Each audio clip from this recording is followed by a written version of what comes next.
Hello, everyone, and peace of Christ to all of you. Please invite your friends and share the link with whoever you have in your network. Today I did not make afternoon because we just have our internet. We have a very bad storm, and we believe it or not, we have a snow. You believe it? I mean, it's April, the half of April. Anyway, so we lost the internet, and thank God it's back. The topic today is, what the purpose of religions, whatever they are. I mean, there is many, but our topic is always about Christianity or Islam. So, what is the purpose of Islam as religion? What Islam will do for us? If we look around us in this earth and see what happened to this earth since Islam came to existence, if there is any improvement, if there is things better, is Muslims in Muslim countries are happy? Did Islam provide something better for mankind? So we will discuss this, and we will discuss it deep, not just like a silly talk. Talk is very cheap. If you go to, like, I was searching in Islamic website to see which website will give me an answer for what is the purpose of Islam. All of them, they give you silly, stupid answers, have nothing to do with the question. There's God, you worship God. What is that? I mean, that's it. There's a God, we worship God. So God, He created us just to worship Him. Actually, this is what the Muslims believe. The purpose of Islam is just to make Allah happy. All of you are a bunch of toys for Allah. The Quran says, not me, that Allah, He created the human and genie, which is a funny creature we never saw. Allah, He created them both for one reason, is just to worship Him. That is the whole purpose of Islam.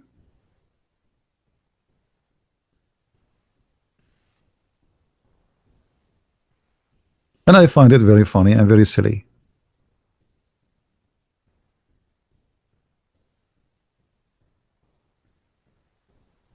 The whole purpose of a religion is just to worship a person, his name is Allah.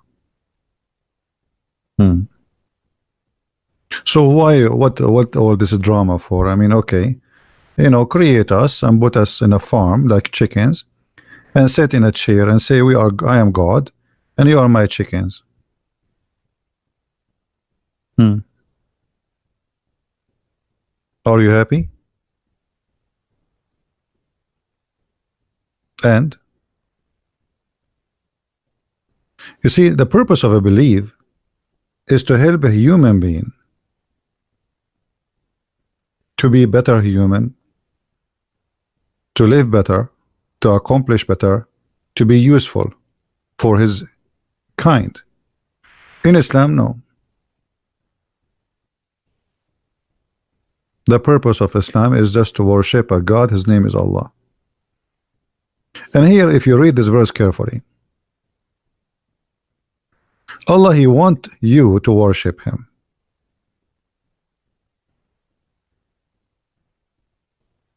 In return, Allah in heaven, He will give you a couch for your ass, and He will give you unlimited food. But in heaven, not on earth. In earth, you are screwed. In earth, you have to work like a donkey to afford to get a piece of bread. But in heaven, Allah will give you a lot. Muhammad, God, never spoke to Muhammad, never appeared to Muhammad, never did anything to Muhammad. So how we can trust even those promises? Let us say somebody promised me, I will give you tomorrow, I will give you. But this guy, Muhammad, he never have any proof of his God existence.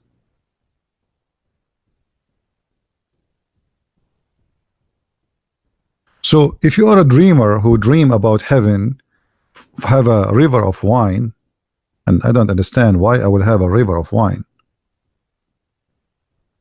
I mean, what is the point of a river of wine? What about we have a bottle of wine a day? 2 of them. 10. What I would do with the river? Is that just to exaggerate and to fool me? A river of wine, a river of milk, a river of honey. What I would do with river of honey? It's enough for me to have little tiny honey once a day. What river of honey? What I would do with it? So I find that Islam did not do something better for mankind. Islam is just funny promises for people who they are dreaming about a fantasy, sexual fantasy, women who their asses is 1 mile size. What does this have to do with God and heaven? And how in the world that ass will make my life better in heaven? And how that ass will make my heaven heaven?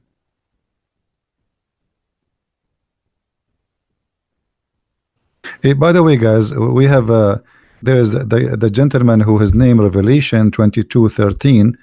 The Muslims, they flag his channel and they took it down for him. So subscribe to his name, please.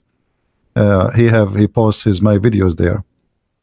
All right, and always back up, create more than 1 channel, not only 1 channel, because they will try to take you down. Never give up. It's okay. You post it again. What a big deal. So subscribe to his channel. Revelation. Post your name, Revelation. Say something in the text.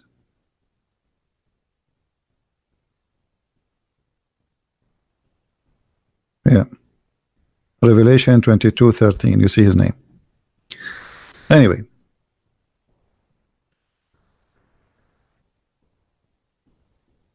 So what is this Islam is about? I mean, here we go. I open the news. I see Muslims killing Muslims in Libya, Syria, Egypt, Morocco, Algeria, Mali, Nigeria, Afghanistan, Pakistan, Kashmir, Russia. I'm talking Muslims about Muslims killing Muslims. I'm not talking about Muslims now fighting with others. Just Muslims killing Muslims. Iraq, Syria, Turkey. I mean, what Islam did to those countries? Saudi Arabia. Mecca is one of the most dangerous cities in the world. And the people of Mecca, they are addicted to drugs as you will never believe. So what Islam did to us? Same time, if we do little examination of the cult of Islam, just to show you that Islam not only does not fit, does not do better, it make it worse.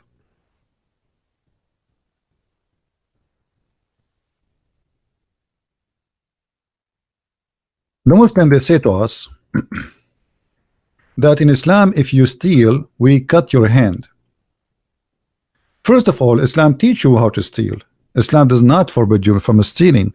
Islam only forbid you from stealing from someone is protected. If he is not protected, you can steal. There's a video on YouTube by a guy, his name is Abu Qatada. He said, if you see a Christian in the street, capture him. Capture him and take him to the market and sell him. He's like a cow. And he said, yeah, this is stealing. He said in the video, by the way, he said this is stealing. But he said, but this is stealing from unprotected person. Unprotected person. So the Muslim believe that stealing is forbidden, but you know, from certain people, which is the Muslims or those who pay the jizya, like a Christian who pay the penalty for protection. They call them the people of the Zumma. So certain people are protected, but what about the rest? No, we steal from them, we kill them, we take their money, we take their women. So Islam did not forbid stealing. Islam teach you how to steal and from who, which means Islam have a manual guide of we steal from who. By the way, if there is a Abdul wanna call me, I wanna prove me wrong, just to let Muslims have their opinions be said in our program, I can go to Paltalk and let me know, and you can text me there and I will take your call from Paltalk. Not in Skype no more. Read with me this hadith and let us see how silly this hadith is. The Prophet said that if somebody what is the hadith translation? I mean, look, I put the hadith is gone. What?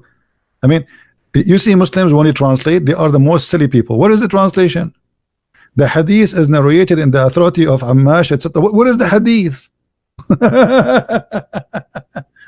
I wanted to read the hadith for you, but there's no hadith. They told us who said the hadith. I mean, have you ever heard of a translation like this?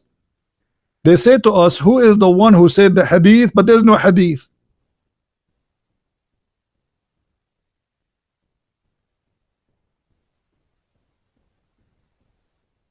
Welcome to the world of Abdul. Special intelligence. So how I'm going to read the hadith now? The hadith here in Arabic. In English, they said to us who said the hadith.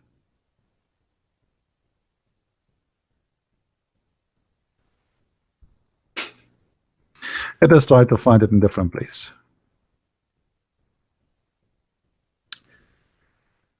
All right.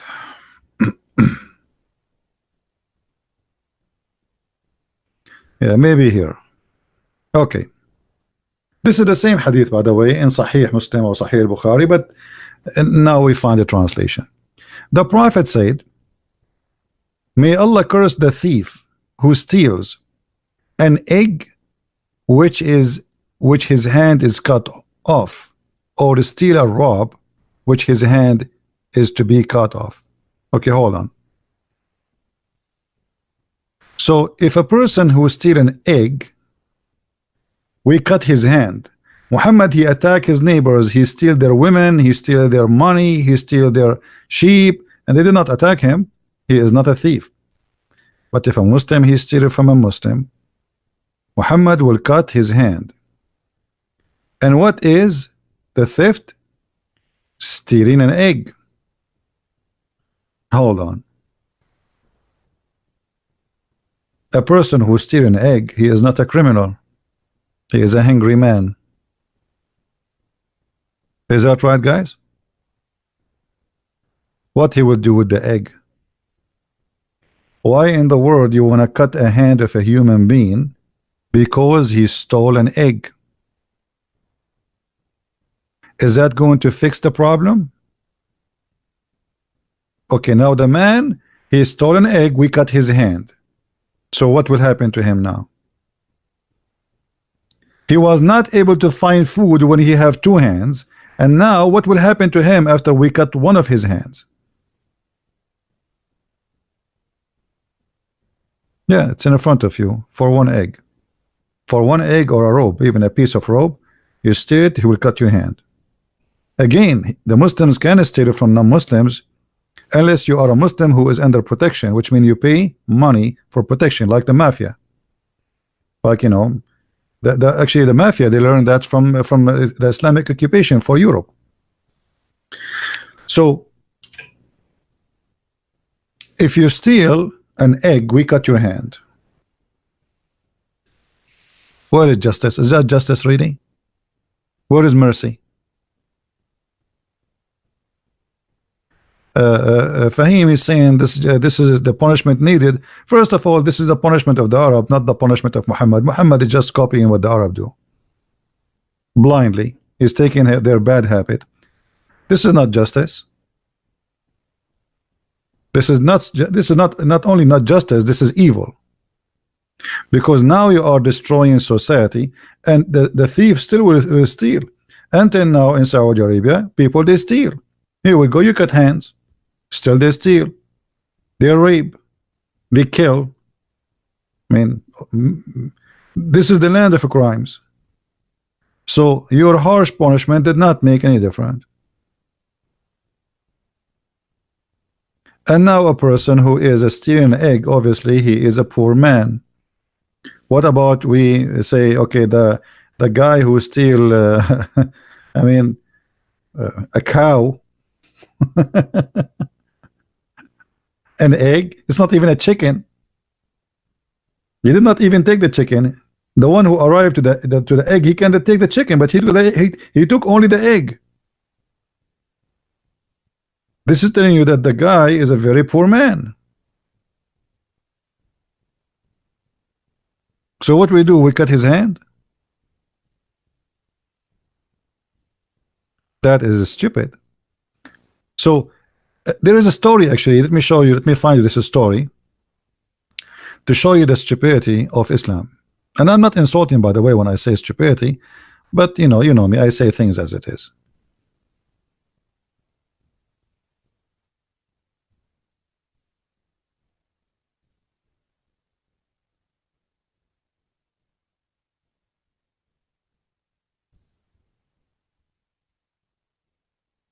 Let me show you different hadith.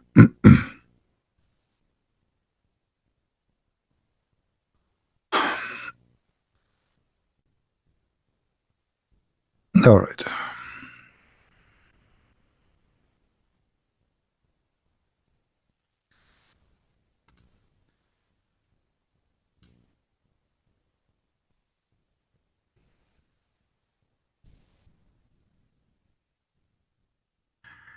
This is a story about a guy supposedly who steal, and this is a Sahih story. So they cannot say, you know, we reject and the garbage they say always to us. So this is story supposedly a person who stole. A thief was brought to the Prophet. He said, kill him. Here you notice something very wrong and very stupid about the Prophet of Islam. Anyone notice what is the problem? Anyone notice what is stupid about this conversation from the first line? From the first line. Kill him? Okay. Aren't you the one who said to them, if somebody stole, we cut his hand? So why you are saying kill him? Here, Muhammad playing as God. He is Allah. You see, he's showing you his power. Kill him. As if he's a chicken, like kill him. But the Muslims here, they want to show you that how much Muhammad, he knew the future. But the Quran says Muhammad, he know nothing of the future. That's a contradiction for the Quran. But let us see what will happen. The people said, he has committed theft, which means only, like, why you want to kill him? So the Messenger of Allah said, okay, cut off his hand. So his right hand was cut off. He was brought at the second time, and he said, which means he stole again, and he said, kill him.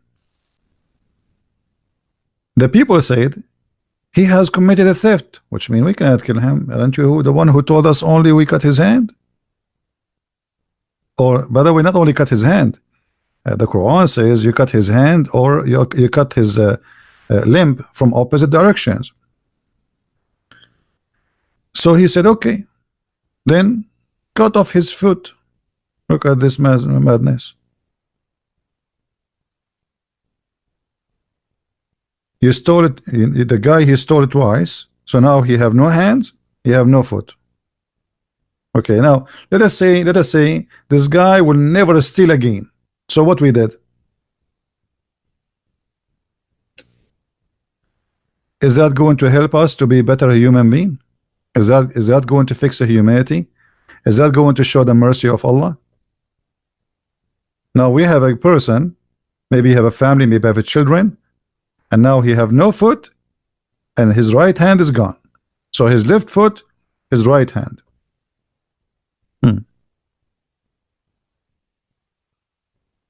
How nice. So his left foot was cut off. They are talking about cutting parts of a human being as if they are cutting like nothing. You know, it's like a chicken. Then he brought for the third time. Third time, the guy he stole for the third time. You believe it or not? Well, now actually, I believe that he should steal because he cannot do any work no more. I mean, this is the time to steal. You know what I'm saying, guys?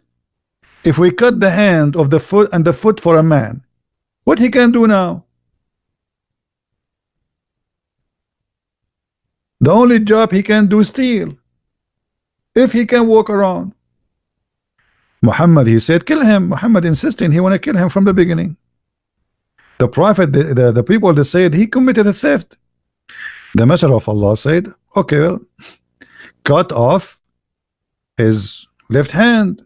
So the guy now, he have two hands gone and one foot, his left foot.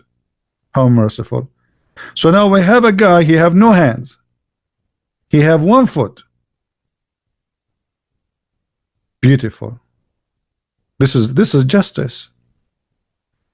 Then the guy, they cut off his hand. So now he have no two hands is gone and one foot. Then they brought him for the fourth time. For the fourth time. I mean, just to show you how stupid the story. The guy, he have no hands no more. How he can steal?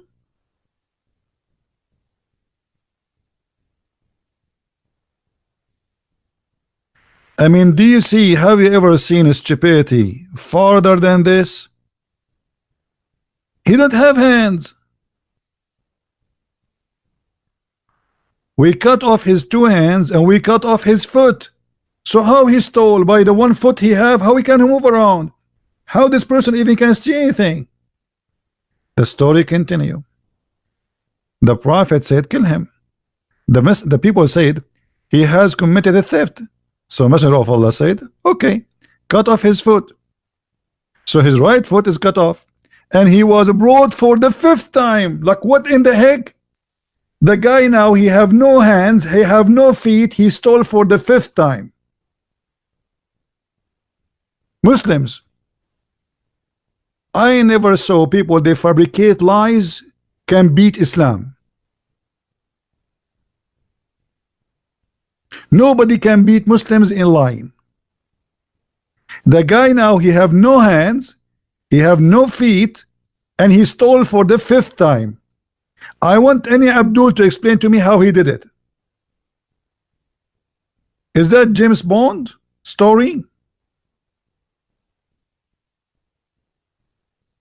What is this?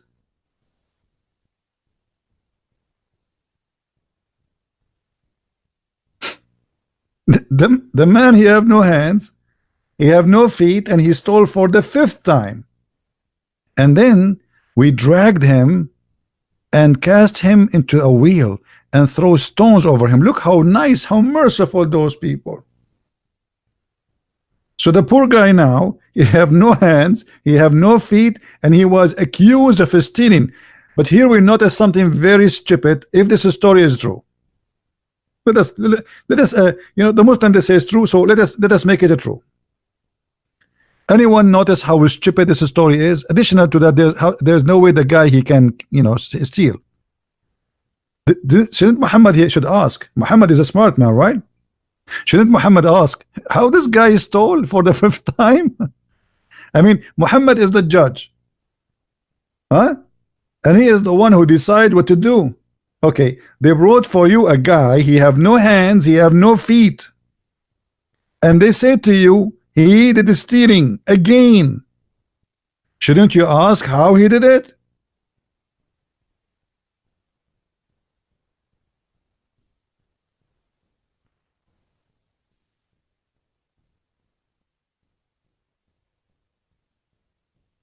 Do we have any Abdul?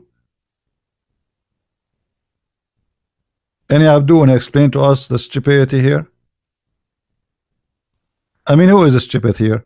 The one who report the story, the one who made the story, the one who fabricate the story, or the one who is the judge? His name is Muhammad.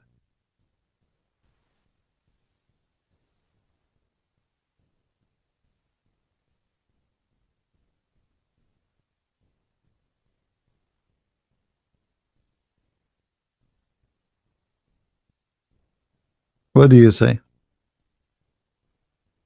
Somebody saying why religious people, they love to touch children's. That's very stupid of you to say, because sexual fantasy is a sickness exists for mankind since ever. Many kings, they used to have sex with the children. Have nothing to do with religion. If a person he have a mental illness, sickness, this is a children, sex with the children is a sickness. Well, they have nothing to do with religion. But there is some they can justify it in religion. Yeah, but the sickness is a sickness. Now, any Muslim can explain to us. So, did we learn something nice from this religion now to make our life is better? Imagine now that anyone he steal once in his lifetime or twice, we cut his feet and his hands. Imagine how beautiful the society we will have. People will not stop stealing. Still, people will steal.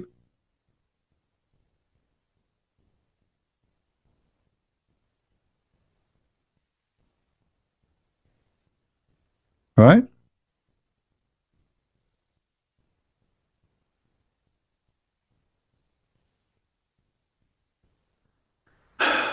Aren't a lot of what? Of theories about Jesus in the Quran taking agnostic gospel, e.g. the Gospel of Thomas? My friend, Muhammad, he never met Christians. Muhammad, he met people who they are called Nasara. And Nasara is a Christian cult, the same as Jehovah's Witnesses. And he adopt what those people, not all of it actually, he adopt what he like. Muhammad is a person who is doing business. You see, today there's something that's called copyright, which means if I have an idea and you stole it from me, I can take you to court, and you know, I can make you face a consequence of stealing. Muhammad is a thief. He stole ideas from all people around him. So he took some from the Nasara, which is not a Christian, they are Christian cult. He took some from the Jews, some from the Sabian, some from the Arab pagan around him. I mean, some from everybody, and this is what Islam is about. Arab is a some. As you see, this punishment, by the way, this is an Arabian punishment. The Arab before Islam, they used to cut the hand if somebody stole an egg. Muhammad, he took it, he practiced it as it is. He made it as Allah told him. Now,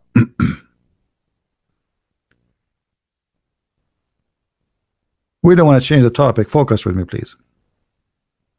So now we're watching this rule.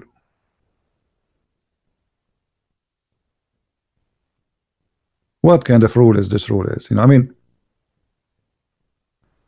that's it. The guy, he come to you, he said to him, kill him. Is that what judge do? Muhammad is acting as if he's God. He knew the future. He knew that this guy is going to steal 5 times, which is impossible. So he said from the beginning, kill him.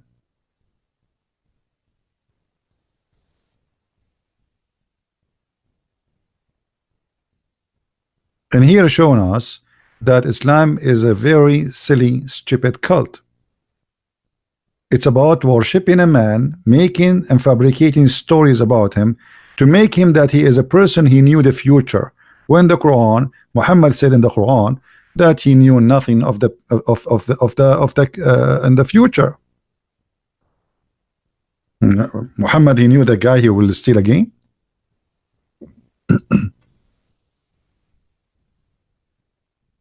Do he know? Any Muslim want to say something? Do Muhammad know the future?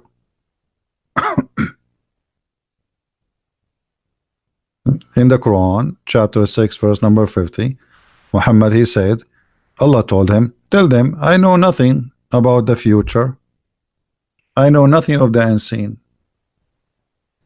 And if I know, I will take advantage of it. Nothing. Zero.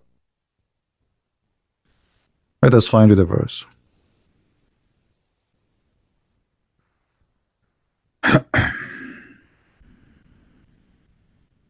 Anytime there is a Muslim, we feel like he can qualify to talk to me. Feel free. I will be happy to take your call in Paltalk.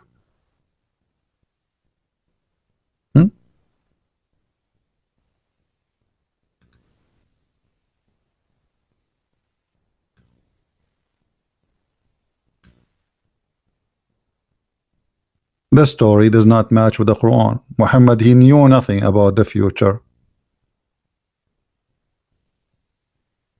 So why the Muslims lie to us?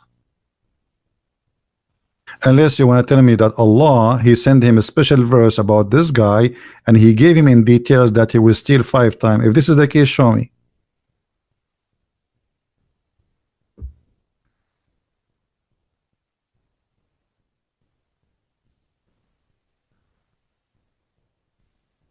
What about adultery in Islam? How many of you believe Islam forbid adultery? Muslims, who they are in the chat. Did Islam forbid adultery? Did Islam forbid adultery? Is it haram? Haram means forbidden. Is it forbidden? If you ask any Muslim, they will say to you, sure, adultery is forbidden. That's a big fat lie. Islam promote adultery.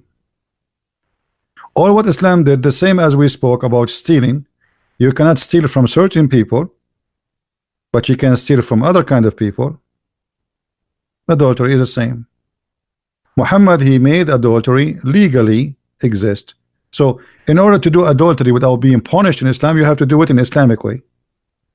And this is one of them. Muhammad, he said, any man and a woman, they agree to have sex for fun for 3 days or 3 nights, do it. And if they like to continue longer, if they agree, go ahead for it. So if you don't do it with this agreement, you are committing adultery. But if you agree, but isn't it, this is what prostitution is? This is called muta. You have to pay the women certain amount of money in return for a certain amount of time doing sex. To make it simple, you have to say, I want to sleep with you for 2 hours. You have to mention for how long.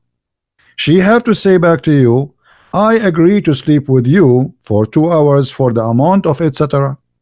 If both of them, they say the same sentence, agree on the same thing, that is halal.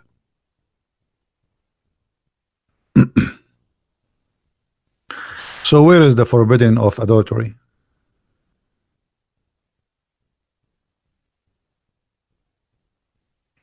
Only when marriage is allowed. Look at this guy Fahim. So your prophet, he have 13 women for what? Only when marriage is allowed. I mean, those Muslims are really funny. Actually, the Quran never say go and marry. The Quran says go and if. The F word, F2, F3, F4, and if you cannot afford it, then for 1.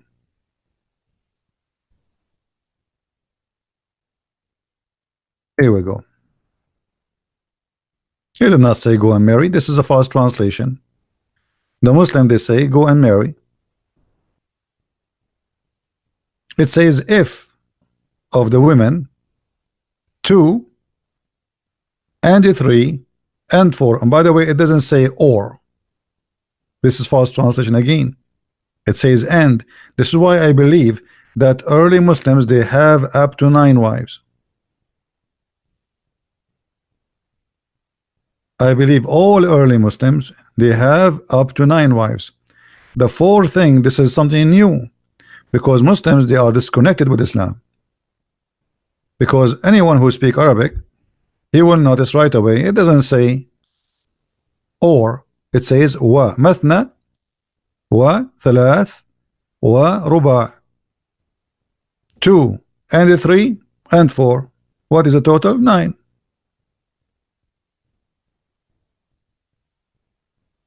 All the caliphate, they have 9 wives.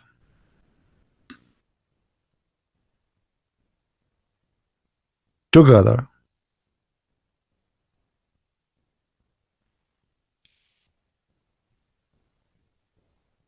And at the same time, it did not say marry them. It says if them. We showed you many times the reference where it says that the word nikah mean if. If. Do you remember when we spoke about the shaitan, that Allah created for him a penis in the right side of his thigh and a vagina in the left thigh? So when he wanna sex, have sex, he do nikah to himself. Nikah. This is what the word in Arabic. The guy is the same person. He will marry himself. Muhammad, he said, "Mal'una nakihu yaduh." Allah cursed the one who do nikah to his hand. Talking about masturbation. Do you marry your hand?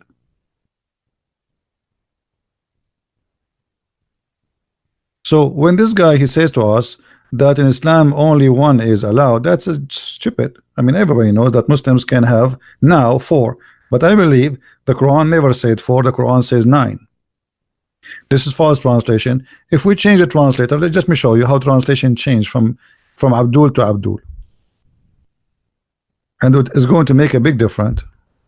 Change the translator, change the Abdul, translation change. This guy is saying or. No, doesn't say or. Let's see different one. And sometimes I feel like they copy each other. I think they are fabricating translation.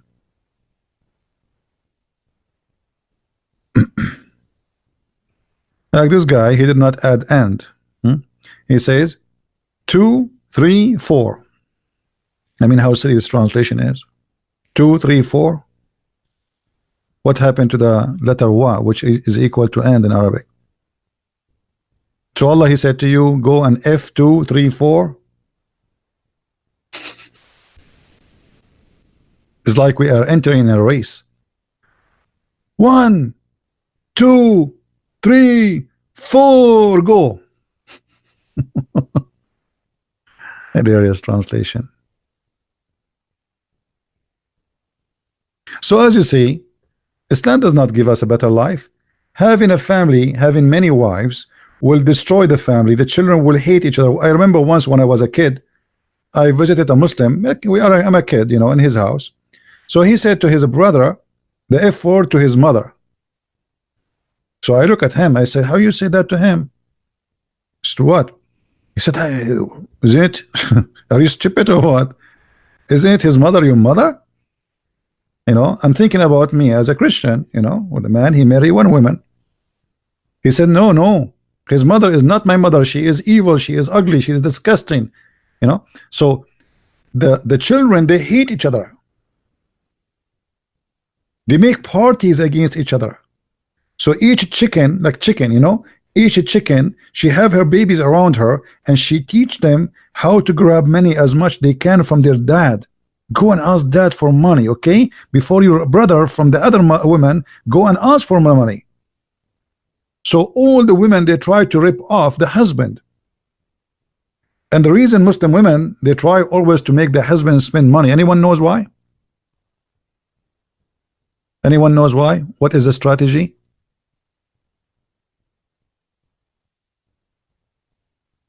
Who knows?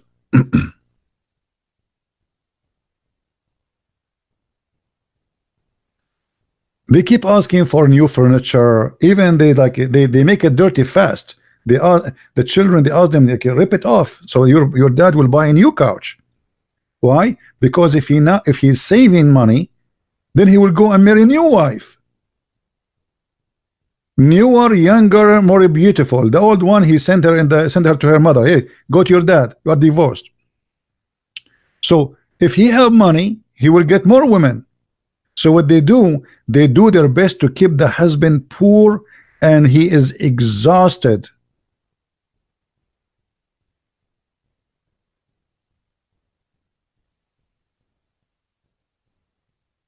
I remember once a Muslim lady, she asked my mother, she said to her, those couches you have in your house, they are here for long. Why don't ask your husband to change them? And my mom, she said, why he will change them? They are good. He said, didn't you know men they you know, if they save money they will go around. He said, not you know, we don't do that. This is in your case. He cannot marry anyone except me. That's it. We are Christians, remember. The Muslim women, I remember once this is in the kitchen, a Muslim woman, she come and she walked to help my mother, like she gave her you know, like a maid. So she told her, you know, I really am, you know, I feel like you Christians are lucky. So my mom, she said to her, why? She said, for us Muslim women, We are not sure if the food we are cooking, we are going to eat from it.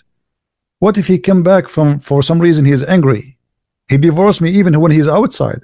He have a fight with a friend, he might divorce you. This is what the Muslims do. A Muslim, he say like, let us say you are doing something like, I swear by Allah, if this is true, I'm going to divorce my wife. Like, what she have to do with this? Even she have nothing to do with it. She got divorced. So she is cooking the food, but yet she is not sure she will eat from the food she just cooked. So Islam did not give a security for the family and did not establish a family. The purpose of marriage in Islam is not marriage. This is why he did not use the word marriage. He used the word sex. F them. Another rule will show you Islam not only stupid and not only did not help us for better. What about this rule?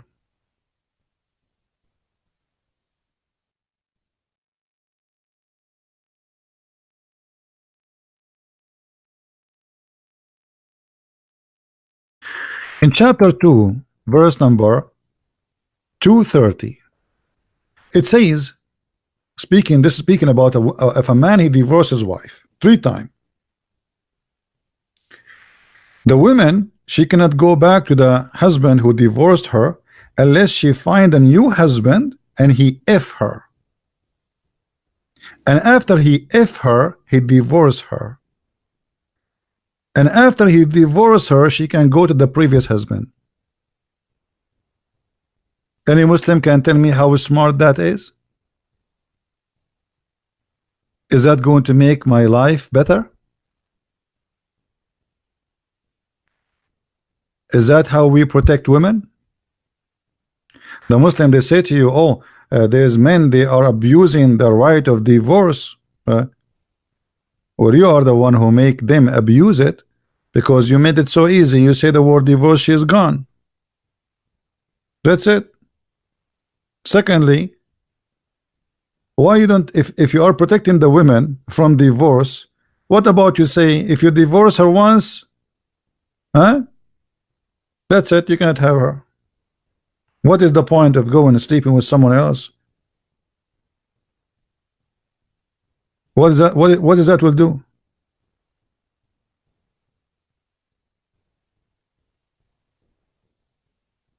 Where is justice?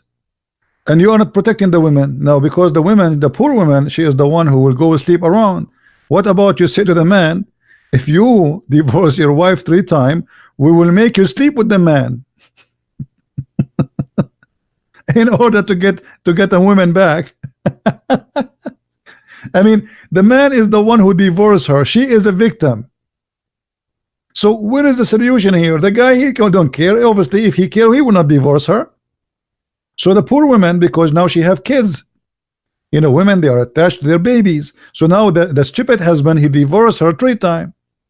Oh, and he said, that's it, you cannot stay home. I divorced you 3 times, I can't remarry you again.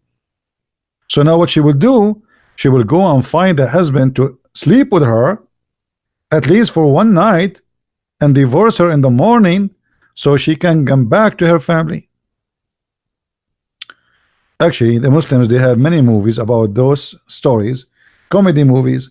Like I remember there's an Egyptian actor, his name Adil Imam. You know, he's a very naive person supposedly, and there's a bunch of rich men, Muslims, who divorce their wives.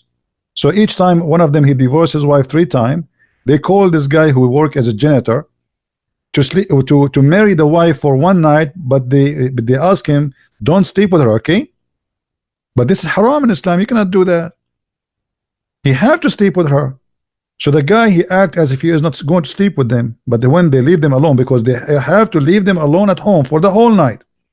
Imagine the husband is finding a donkey to his wife to F her.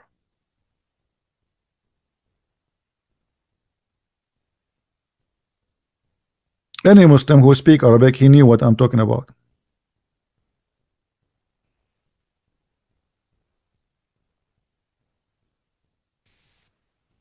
A Muslim man, he will turn into a pimp to practice Quran, because this is a pimp act. You are a man who want to get his wife back, but now you cannot get her unless she go and F somebody. And let me show you a story to explain this story here.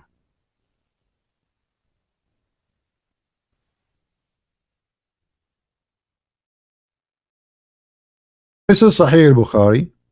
It's about a woman. Her husband did beat her until he made her skin greener than her clothes. She came to Aisha and she said to her, look what my husband did to me. And she showed her skin, and how her skin became green, the same as her clothes. It was the habit of the ladies to support each other. So Aisha now she will take the side of the women. You see the Islamic logic, huh? I mean, women supporting women, but she's not right. Allah Messenger came, said, Aisha, she said, I have not seen any suffering women suffering as much as I believe in women. Look, her skin is greener than her clothes. From what? From beating. The Muslim, they lie to us and they say, you beat them lightly. Now, did the Prophet of Allah say to him, shame on you? No. Actually, some stories he says, because of this story, he gave him a verse to beat women. When Abu Abdurrahman heard that his wife came to the Prophet, he go there too. And the story, continue. And then the guy, he says, by Allah, or Allah Messenger, she had told a lie. Told a lie about what? She claimed that he cannot have sex with her. I am very strong. I can satisfy her, but she is disobedient and she won't go back to Rif'a. Who is Rif'a? Anyone knows who is Rif'a? Rif'a is the previous husband.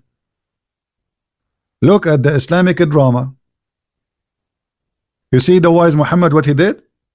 So now this woman, this woman, she refused to sleep with this husband. But why? Because she did not marry him to sleep with him. She married him because Quran forced her to marry a man in order to go back to her husband. So she did not marry the guy because she liked the guy. But this is the only way to get back. She want to go back to her husband, and the new husband, he knew that. And look what Muhammad said to her. Muhammad, he said to her, if this is your intention, you know that this is unlawful for you, haram, for a haram. You cannot remarry Rif'a unless Abdurrahman taste your juice. It doesn't say, by the way, had sexual intercourse with you, but it means that, but it means to taste her juice too. Taste your orgasm. Unless Abdurrahman, he had boom with you. Now look at this logic. This religion now is creating problems in the top of the problem. The first problem was what? Was a guy divorced his wife. Muhammad, he made divorce so easy. So a man, he said, divorce, you are divorced, that's it. There's no even need for court, etc. Just divorce, you are divorced. Now he divorced her 3 times. Now the woman, she want to go back to the husband. But Muhammad, he made a rule in the Quran that she cannot go back to the husband unless she go and sleep with a new husband. The woman, she found a new husband. She thought if she marry him without having sex with him, she can't do it. But Muhammad is saying, no, no, no, no. Hold on. Haram. Haram. You have to F the new man so you can go back and the previous husband, he can F you. Do you see it? Did Islam make our life better?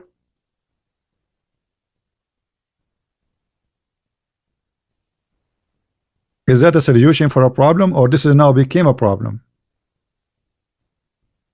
How many men now this woman she have? Okay, so now this guy, he F her, and then second day he divorce her. She go back to the previous husband.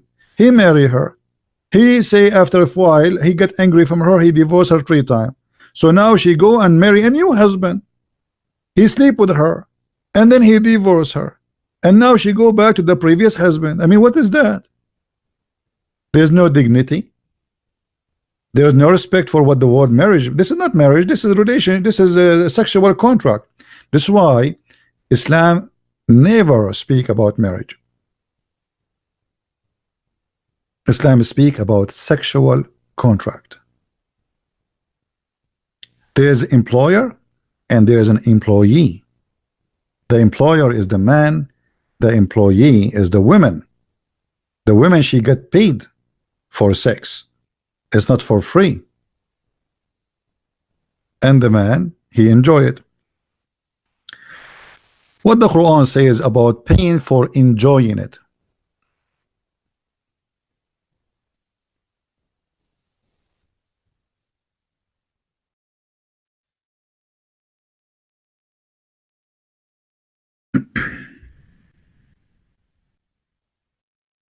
Enjoying what exactly? Chapter 4, verse number 24.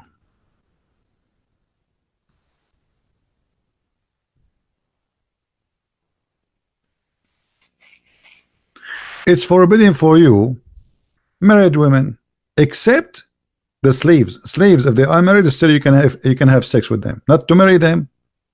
In Islam, it's forbidden for you, married women, but not your slaves. Slaves you capture, even if they are married, you can rape them. And then he says, anyone you enjoy it. You see here the translation, it says you enjoy thereby. What thereby? In Arabic it says فَمَا اسْتَمْتَعْتُمْ بِهِ مِنْهُنَّ. Bihi is their vagina. Whatever you enjoy of it. So because you enjoy it, which is the vagina, now the women, she have wages. Do you see it? The women, she got wages. And by the way, here this is about the muta. فَمَا اسْتَمْتَعْتُمْ بِهِ. You pay for sex. Change the translation. So the Muslim will not say, well, like, this guy, maybe he is choosing whatever. Any Muslim in the text want to choose one for me? What translation you like? Huh?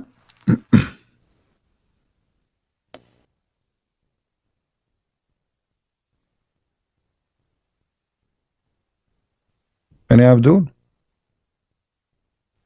So those whom you enjoy you enjoyed sexual relationship, give them their wages.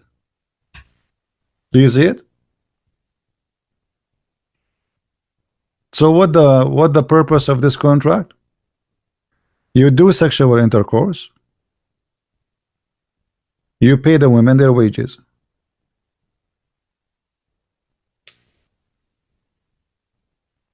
How are you, Hamdi? You are upset, Hamdi? Or you wanna call me in Paltalk? If there is any Muslim, he have a long beard, he feel like he wanna talk to me, I can open my Paltalk, you can call me there. What do you say?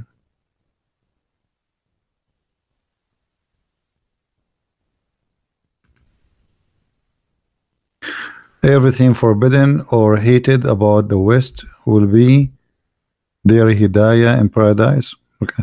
You see, just to show you how silly the Muslims look, let me show you this. This guy now supposedly is I mean, is that a wisdom? Everything forbidden for Muslims, forbidden or hated about the West, will be their hidayah in paradise, which means it will be in your guidance. Actually, you Muslims in the West, there is many things forbidden, which is good. As an example, in the West, you cannot have sex with children. In Islam, you can. Correct? So, you know, you claim that you are better than the West. In which way? In which way you are better than the West? In Islam, you can beat your wife. Quran chapter 4 verse number 34. You claim you are better than in the West. Okay, let us see if that is really something good. You see, in the Muslim translation, they say to you, when a woman you fear her obedience, first admonish them. Next, if you refuse, share bed, share bed with. But the Quran never says first and next. You liar. Where is the first? Where is the second? Where is the third? Beat them. Beat them. Scourge them.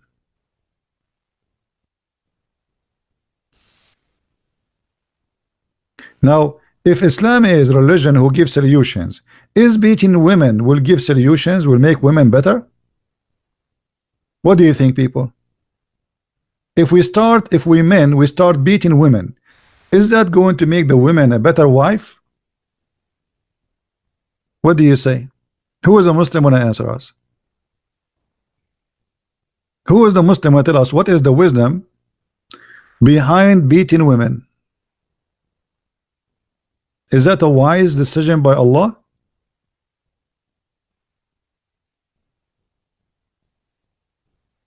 CP favorite verse.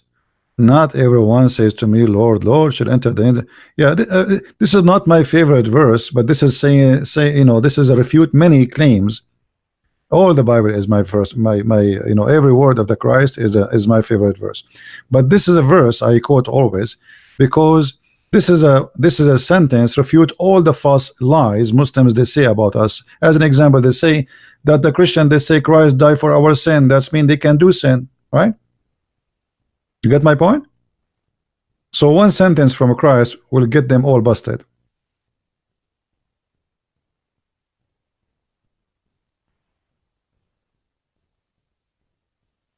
No. When we say that Christ he died for our sin, that's mean he's doing his best to open the door for us to be saved. And he gave his life. But doesn't mean I can have and I can do sin as I wish. This is the lie. That's why I say, I quote this verse. Not everyone says to me, Lord, Lord. But let us go back here. If we beat our wife, and by the way, the Quran does not even say a woman who they are bad. The Quran says, وَاللَّاتِ تَخَافُونَ نُشُوزَهُنَّ. Those you afraid of, they may be thinking about maybe they don't sound like they are so much happy to obey you. They did not even disobey you yet. Nushuz.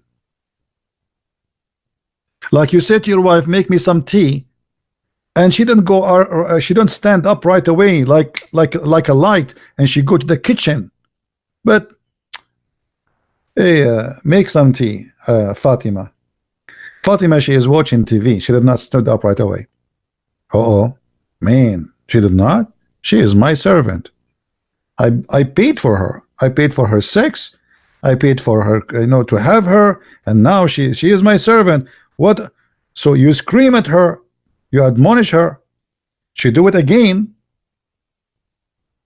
then you jail her in the bedroom. It's not about don't have sex with her. It's about jailing them. اهجروهن في المضاجع. Jail them in their rooms. Or if you want, just beat the hell of her. The Muslim they say, no, we beat them lightly. We beat them lightly. What is the word here for beat them lightly? Anybody can show me? The Muslim can show me the word lightly? We just showed you the hadith where the guy he did beat his wife until her skin became a greener than her clothes, and Muhammad took the side of the husband. Correct, guys?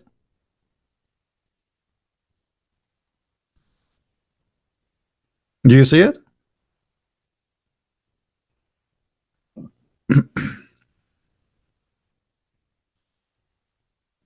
Do we have any Muslim here?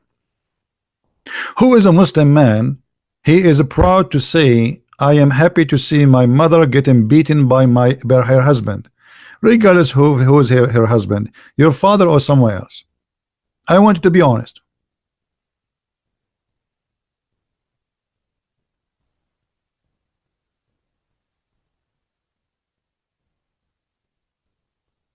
Any man is happy to see his mother beaten by a man. Get beaten by a man. Anyone?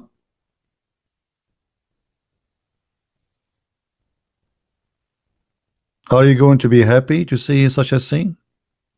Are you going to stand watching the husband of your mother beating your mother? Be honest with me. Is that the dignity Islam gave you?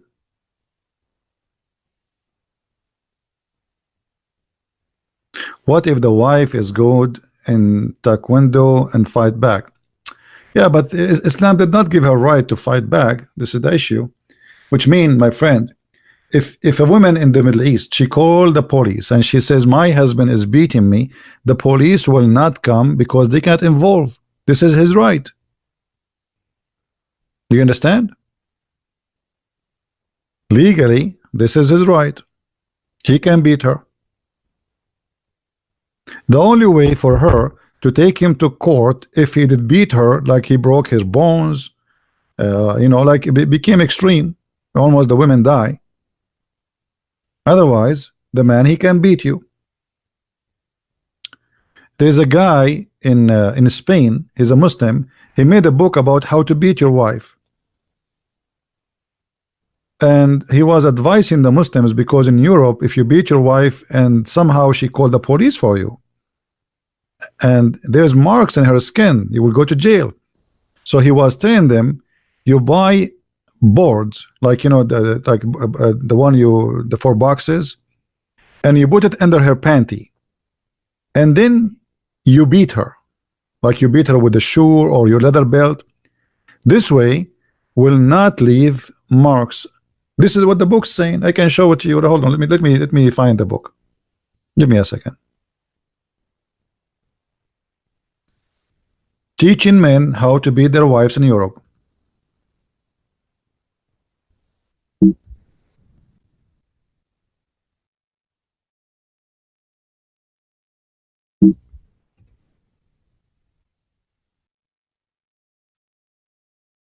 I was typing nothing. Okay.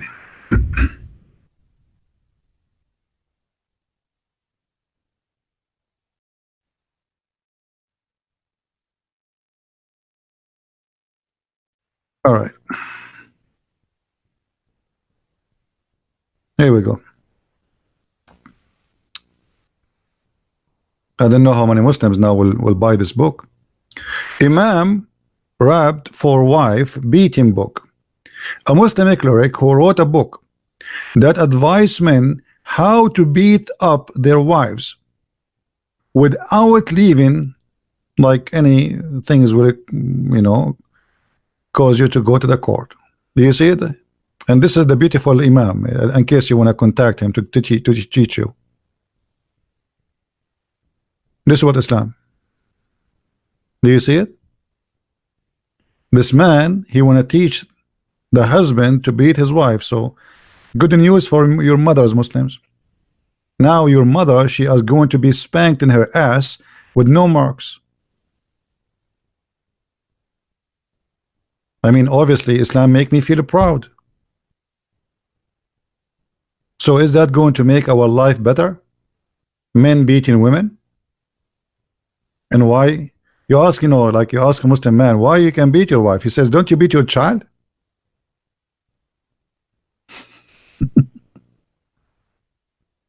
Women, for them, are like children. They are stupid.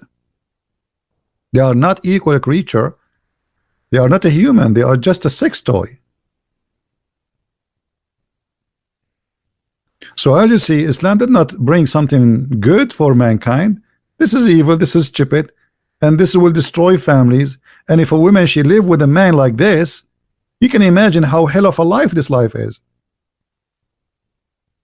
Imagine when she sleep with this idiot who is in the screen. And look, he's wearing a suit. I mean, look at this guy. He's wearing a suit. When you see a person wearing a suit like this, you would think that this guy is a civil person. Look, you have a tie, you have a suit. Christian Prince, you don't have a suit.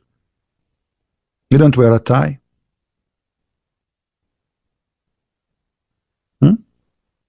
This is what Islam?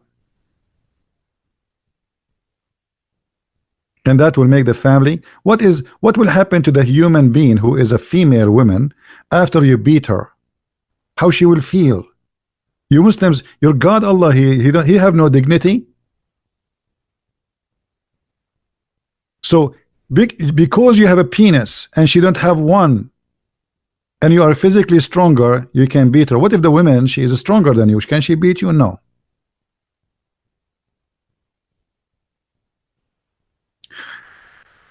And this is why sometimes I wonder how silly a Western woman when she marry a Muslim man. But she will say to you, he's nice to me. Oh, he's living in the West. Just wait until he go and take you vacation to his country. Stay there and let us see how nice he is.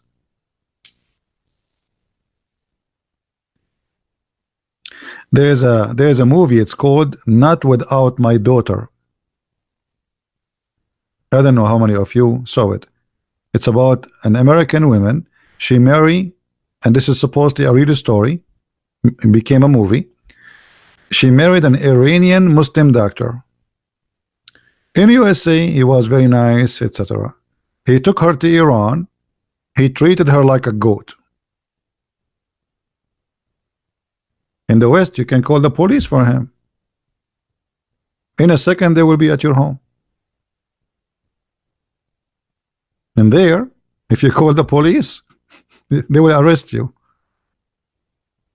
Actually, in Islamic countries, if the women leave the house without permission of her husband, he will call the police for her, and she will become, her name will be announced as wanted, and she will be arrested in any police checkpoint. They call it in Islamic countries Baytut Ta'a, the house of obedience law. The house of obedience, which means the police will go. Let's say your husband, he did beat you, you get upset, you took your stuff when he is away, you go home to your dad. The husband, he can bring you like a goat. He called the police. The police, they will go and they will find you, and they will arrest you as a criminal, and they will come home and they will deliver it to your husband so he can beat you again. So what is the purpose of Islam?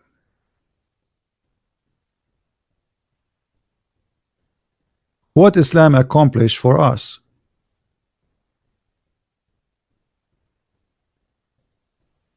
You know, let me tell you something. A man who beat a woman, he is a coward.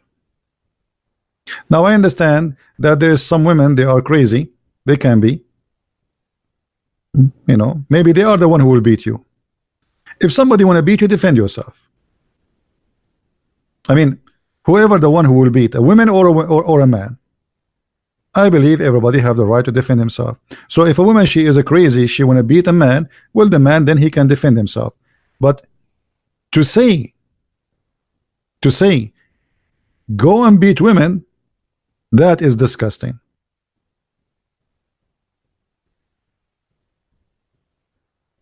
Nobody have the right to beat anyone. If the man, he beat the women have the right to defend herself. Because who are you? Like, did you own her? Is she your goat? Even goats, you cannot beat her in the West. In the West, if the police see you beating a dog, you go to jail. So in Islamic countries, Muslim women, she don't have the right of a dog in America. Actually, in America, if you leave your dog in the car, you might go to jail for a long time in the summer.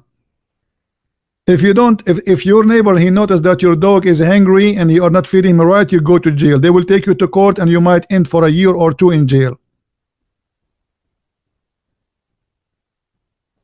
So how you beat a human being? And she is your wife. And then we make books about how to beat the wife without leaving marks.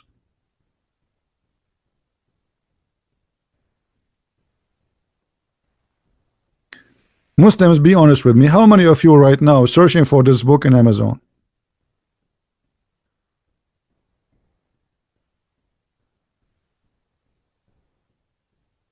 Be honest with me. This person, he is inspired by Allah. He is doing what Allah said. Allah said, beat them. So who's wrong? Who is a Muslim? He is willing to be brave enough to say this is disgusting.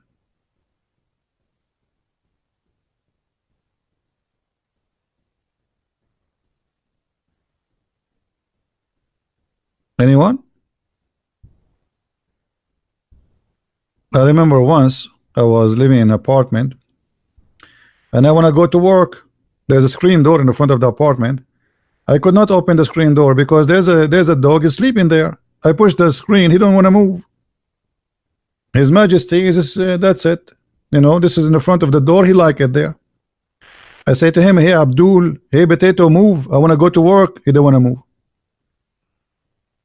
I call him Jimmy. I call him Tommy. I call him Ahmad. I call him. He don't want to move. I don't know what his name. Please move. I want to go. He want to go. So I call the police. And the police, they treated him nicely. And they took him to their car. He got a free ride.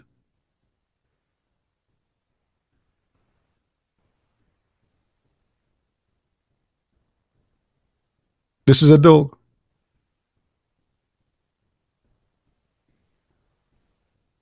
Yeah, dogs have names. His name maybe Jimmy, Tommy, Ahmad. You never know. We try all the names. He don't want to move.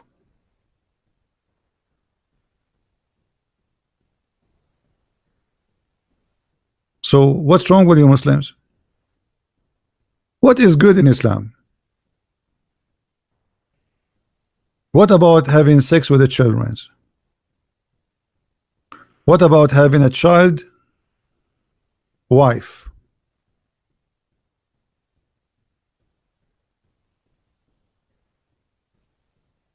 If you go, you can search in YouTube. There's a debate between me and the Muslim doctor. He's a doctor. This guy isn't educated. He was saying to me, what's wrong with having sex with the baby? Baby girl, she is 1 day old. He said it says halal, but I did not do it. 1 day old. 1 day old. As long you don't do intercourse, it's okay.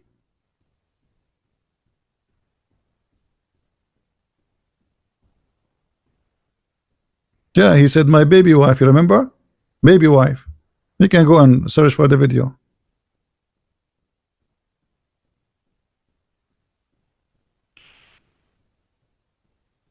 What do you say?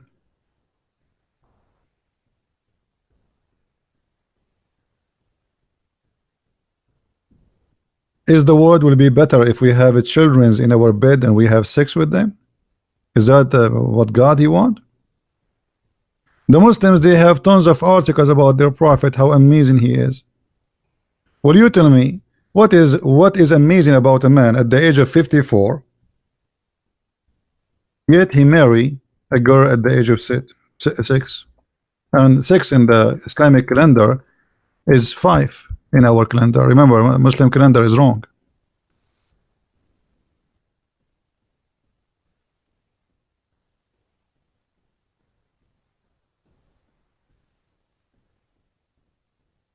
What made a man who is busy spreading the religion of Allah think about having little child in his bed?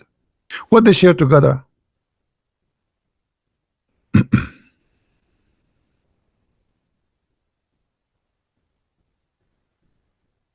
Any Muslim can tell me what Muhammad he share with this little child? I mean, what is the what when we say marriage? You know, marriage is what? I mean, there's two people who they want to establish a family. Okay, how a child, she is 6 years old, can establish a family with a man he is 54 years old, and what he liked about her? I will tell you what Muhammad liked about her. Anyone remember where Muhammad he said to a man who is happily married, why you don't marry a child wife?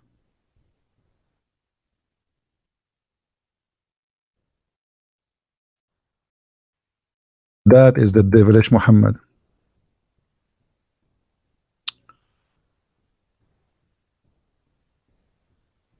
Muhammad There's a guy of his companions. They were doing attack on the neighbors, stealing their money. And their way, he noticed that this guy, his name is Jabir. He is in a rush. He want to go home. So Muhammad, he said to him, Jabir, have you married? The man, he said, yes. The Prophet again said, a virgin or previously married? What's your business? Look at this question. If Muhammad is a decent man, is that a legitimate question? What does that mean? You want to know if she slept with someone before or not? Is that your business? What this question is about? Evil.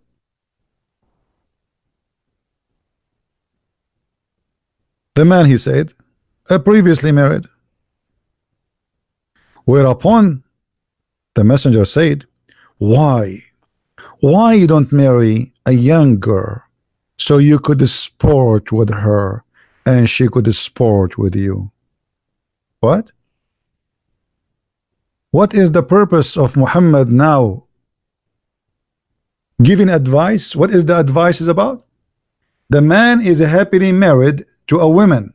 She is previously married, which means she is already a woman. Muhammad, he don't like that. He's asking the guy, what's wrong with you? What's wrong with you? Why you don't marry a child so you can play with her? Do you remember before I told you that sex with the children is a sickness? We spoke about that, right? It's a sickness. Obviously Muhammad is a sick person. He did not say because she will be a better wife. He did not say she will love you more. He said, what is the purpose of this marriage? So you could sport with her and sport with you. Muhammad looking just for fun with the child, sexual fun. And here that inspire us. Let us say the other one, I'm not using the right word. What is the word like when you go deep inside the psychology of a human being? I'm not sure what the word will be in English. So we are digging through the mind of Muhammad, deep inside him. This is telling us what Muhammad he think about sexuality with the children. Because when you give an advice to someone and you say to him what we just heard, that's mean this is your belief, correct, guys? And this is the best belief for him.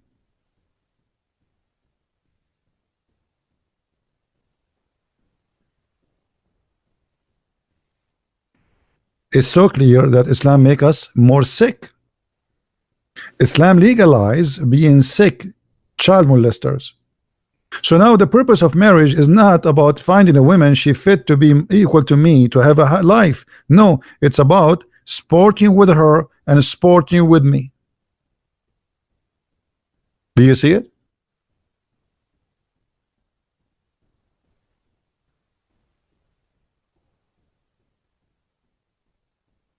If there is any Muslim want to say something?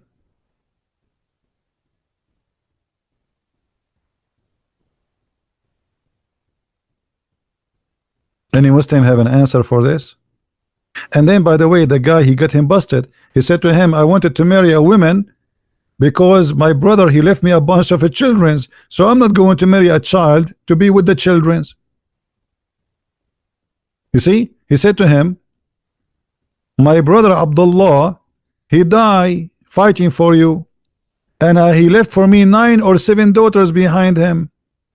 I therefore did not approve the idea should I bring a girl, which means a child. Do you see it? Like them. Do you notice? It's not sporting like, you know, it's like you're playing with her, تلاعبها, you know, just to have fun with her. This is the whole, this is what the word in Arabic. So they translate it as sporting, play with her. So the guy said to him, I have nine orphans in my house. They are the daughters of my son, my brother. So I cannot bring another child with them. Do you see what happened? So the man is a wise man. Muhammad is evil. The man is a wise man. He marry a woman so she can take care of the kids. Muhammad, he don't like that. He want him to bring a child, so because it's fun for Muhammad to have a child for as a wife. So you play with her. And here you notice something very, very disgusting. Why a person he like to marry a child? Anyone knows? Think deeply with me. Why really a man he want to marry a child if we can call it marriage? Because a child is very easy to fool. You can be the most stupid idiot donkey in the world. If you have a child, give her some candies, and that's it. Right? She have no opinion. She have not, you know, you can adjust her as you wish. You can force her to do things as you wish. You can make her addicted to things as you wish. She is not a woman who will ask you why, how, or this is not right. She is just a child. And this is why Muhammadi believe they are the best to play with. Here play is about what? We're talking about a wife supposedly. You know what I mean?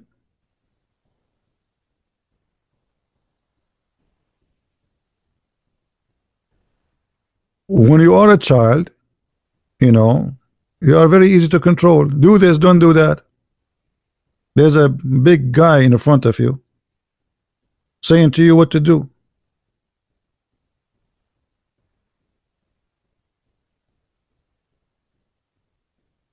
How in the world Islam can be better for us? So what Islam brought us is nothing but evil. It's really disgusting.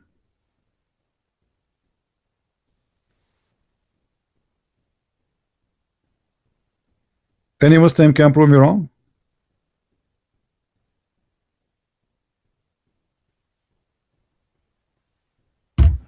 So now what is else? Why Muhammad he behaved like this? Richard is asking. My friend, it's obviously Muhammad is a sick person. I mean, no, come on. We analyze the thinking.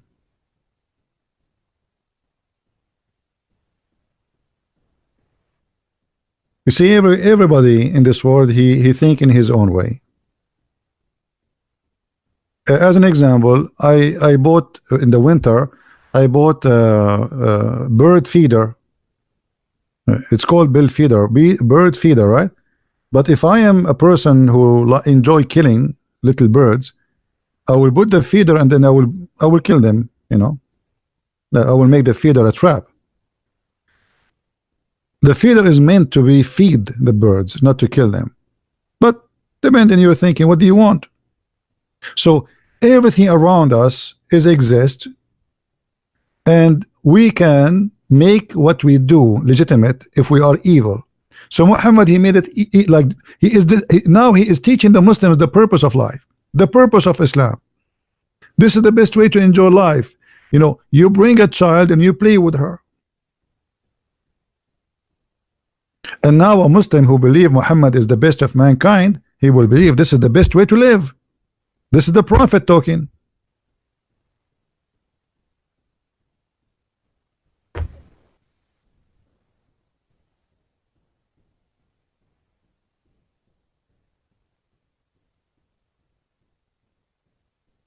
And by the way, here we find many evil stuff, because if a man he is married, forget about Muhammad now, is asking him to go and find a child wife. Let us say it is not a child wife. What's your business? The man is happily married. Why you are advising him to find different women? You know what I mean? Isn't it this alone is evil? Let us say you are visiting me in my home and you are married, and I say to you, hey James, did you marry a virgin or a widow or a previously married? What's your business? I mean, the question alone is a shame. What's your business? A virgin? You are asking me if I marry a virgin? This question alone is an insult for anyone have a dignity. And then you give an advice. Huh? You marry a woman previously married. Why you don't marry someone else? What's your business? I mean, this is the devil. This is the devil. The devil, he tried to spread hatred between a wife and husband. That's what even the Quran said. Isn't the Quran said that Allah, he sent two angels to teach black magic? He sent them in the Babylon. You remember? You remember, guys? Let us see how many of you have a good memory. In chapter 2, verse number 102, it says the story that Allah, he sent two angels in the Babylon, which is a fiction story. Muhammad, he copied it and he claims it's true. And he sent two angels. Their name is Harut and Marut, and they open a school. And the school is to teach the husband, or to teach people, sorry, how to make the husband and the wife fight. Do you see it? Before they teach you, they say, disclaimer, disclaimer, we are teaching you this to practice it only in one case, which is people to learn how to cause division between the man and the wife. Muhammad is the devil. Do we agree, guys? Isn't it this is the devil? Allah is the devil. Why Allah wanna send that angels to open a school to teach me how to divide the family? Look, while Jesus saying the man and even the Old Testament that the man, he will leave his parents and they will become a khad, they will become one. So why Jesus saying that we became a one, Muhammad is saying divide them? Because if we go back to this story here about the guy who is Muhammad saying to him, why you don't find a child? This guy now will go home if he is a bad person or he is a stupid, and he start thinking about the advice of Muhammad. What will happen next? You know what I mean, guys? What will happen next? After this conversation, if this guy is not smart, he will go home and say, the prophet, he advised me why I don't go and get a young girl. Huh? This is the devil. The man was happily married until Muhammad, he got involved.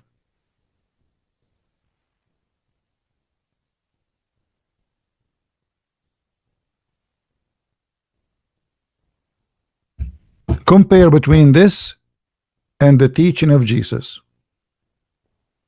The teaching of Jesus about marriage will make our life stronger, beautiful. The Messiah, he described the husband the same as a Christ giving himself to the church, which means the man, he give himself to the wife as if she is holy church, not as is holy goat to beat her.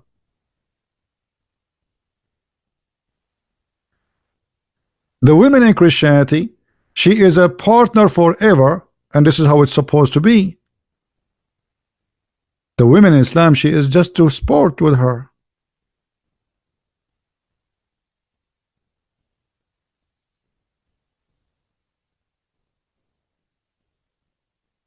So what Islam brought for us? If you go in the Middle East, Christians are a minority, but they are the most successful people. Why? Because family is strong. One husband, one wife, and the family, they are in love with each other.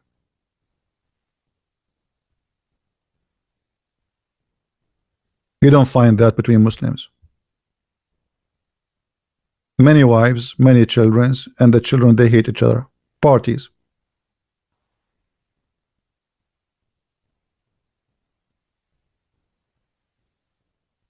The wives of Muhammad, they were fighting with each other. If you remember the story, it's in the hadith and even in the Quran.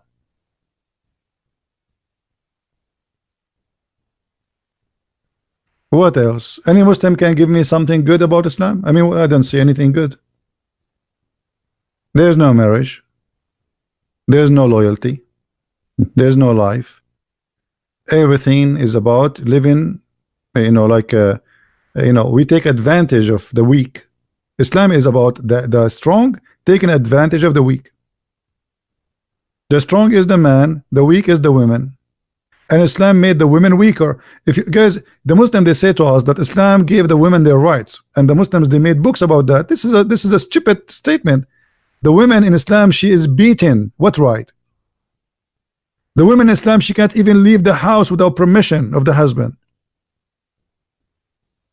Muhammad, he said, no nation will be succeed if a woman she lead them. But Muhammad himself, he used to work for a woman before Islam. Just in the time of Muhammad, Khadija, she was a businesswoman. Muhammad himself, he worked for her. What happened after Muhammad married Khadija and Muhammad said, I am a prophet?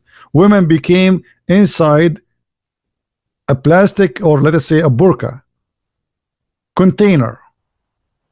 Even in Saudi Arabia, they were discussing that shouldn't we change the burqa from 2 eyes to make it 1 eye? 2 eyes is too much.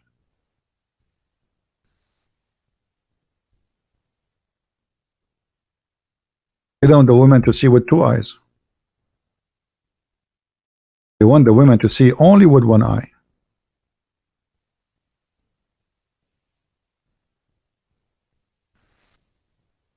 And maybe some of you think I'm joking. I'm not.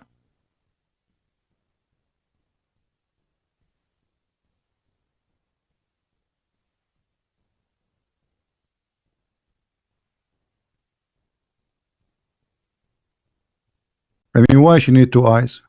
1 is enough.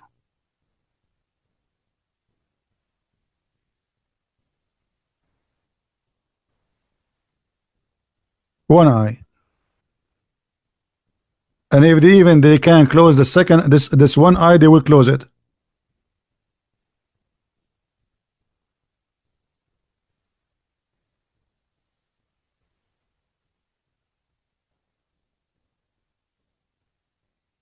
Why you lie and you say Islam gave the women their right?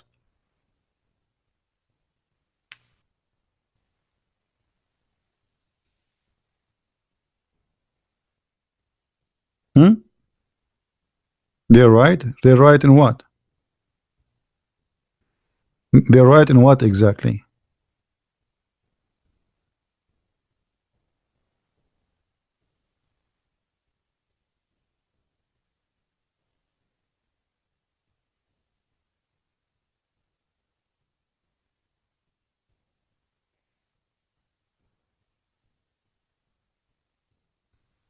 They made tons of articles which is full of lies.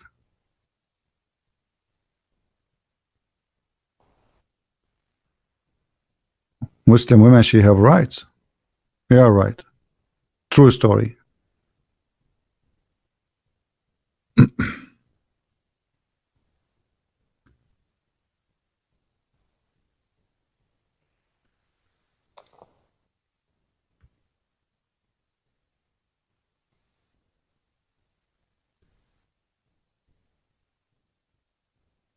Any Muslim want to give us an advice about something we missed in Islam is good?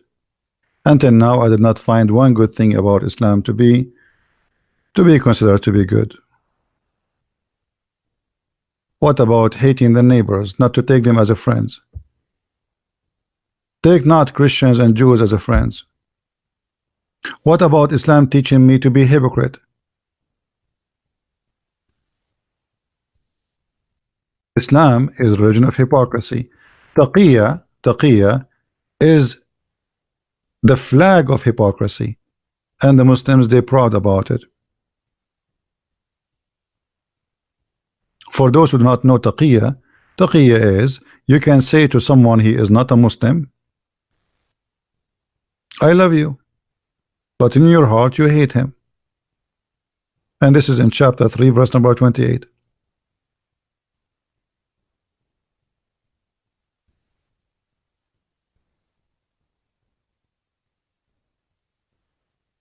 And the funny, the Muslims, they call us hypocrites. We are the hypocrites, but the Quran teaching them to be hypocrite. While Jesus saying love your enemy, Muhammad he says, okay, you cannot take them as a friend, okay? You cannot take them as a friend. They are our enemies. But brother, you can read with me carefully.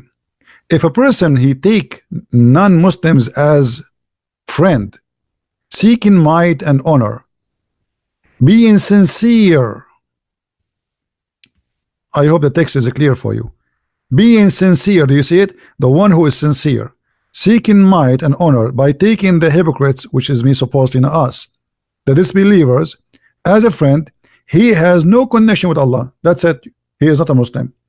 The second a Muslim, he take you as a friend and he mean it really, he is not a Muslim. He has no connection with Allah. He has no honor. He has no mercy, no protection, which means Muslims can attack him, kill him, rape his wife. Unless it be ye, but guard yourself against them. It's like, you know, to protect yourself. You cannot say to them, I hate America, I want to kill all the American. But you can say, I love America. You go to the court, you want to take citizenship. You say to you, make a pledge. You make a pledge. But in your heart, look at, let us see. Save yourself from them, taking it as it were security, saving yourself from them by speaking in a friendly way toward them while your heart is like this. Do you see it? So did Islam brought something better for us? So now we cannot be friends. Me myself, I have no problem to have a Muslim as a friend. Why not? He might be a nice person. Somebody is a Christian, he might be a Christian by name, he might be evil, we don't know. But now because of teaching of Islam, teaching hate, I cannot trust a Muslim to be my friend. But do I like to have a Muslim as a friend? Why not? But because Islam is a religion of hypocrisy and evil, it put a wall between me and the Muslims to be friends. So now a true Muslim, really a believer in Islam, he have to follow the Quran. Many of you might say, I have a Muslim friend. My friend, I have no comment. I don't know how silly you are. I don't know how smart you are. The text in front of you, and by the way, this is the official government of the Kingdom of Jordan website. This is your friend, the King of Jordan, teaching his people what to do. The King of Jordan, he come to the White House and he gave a big hug. 2 weeks ago, he was making a speech in a church in Germany, speaking about the mercy of Allah. This is his website. This is the official website of the royal family of the Kingdom of Jordan, who he claimed that he is from the family of Muhammad.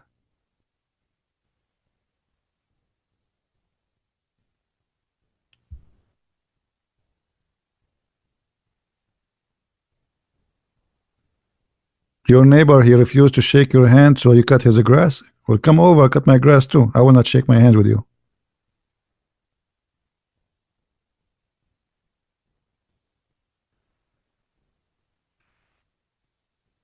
What is that? This is evil. So what Islam brought to us?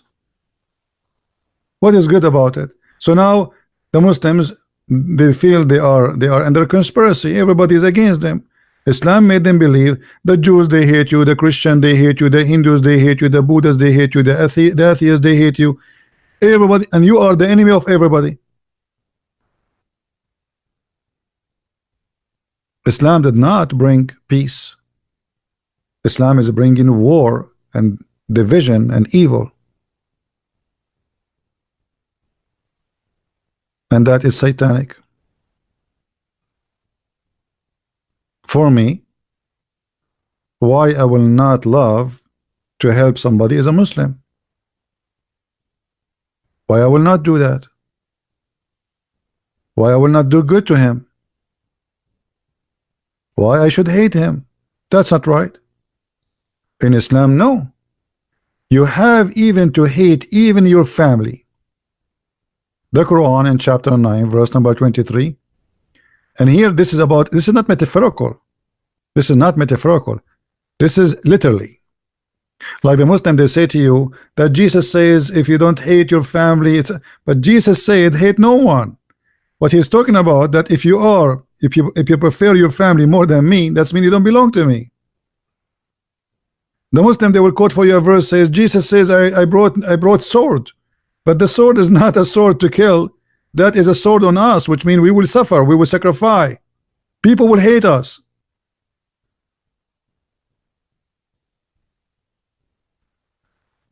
This is your Quran, or who you believe. Choose not your father and your brothers as a friend. Even your father and your brother cannot be your friends. So who can be your friend? Nobody. In the top of that, Islam is a fascist cult. You see, there's some evil let us say evil thinking to see that they are supreme, like white supremacist, or even some black, they think they are black supremacist. Anyone he think he is supreme is stupid and he is evil. Islam teach that Muslims are supremacist.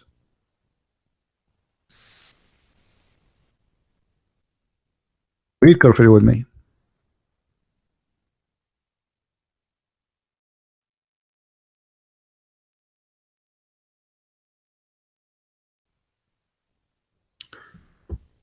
Muhammad, he said to them in the Quran that the Muslims are the best of mankind.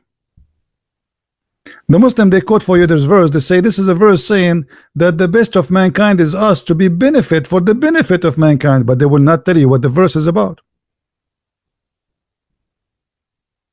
The verse is about that we are fascist. The teaching of Islam teaches us to be fascist. We are the best and you are no one. You are equal to an animal, to the point we can put a chain around your neck. Read carefully. You are the best of people ever raised up between two brackets to the benefit. You see the benefit? Okay, what is the benefit? Benefit of mankind. So when you hear this, that's wonderful. I mean, Islam saying that Muslims, if they are really the good Muslims, are the one who they are for the benefit of mankind. That's wonderful. The verse until now, it is so nice. I love it actually. But the verse have an evil meaning. The best for mankind are those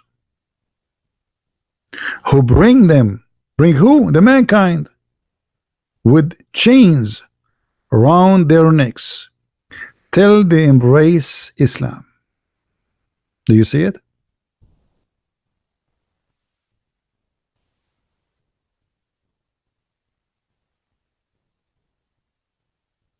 Do you see it?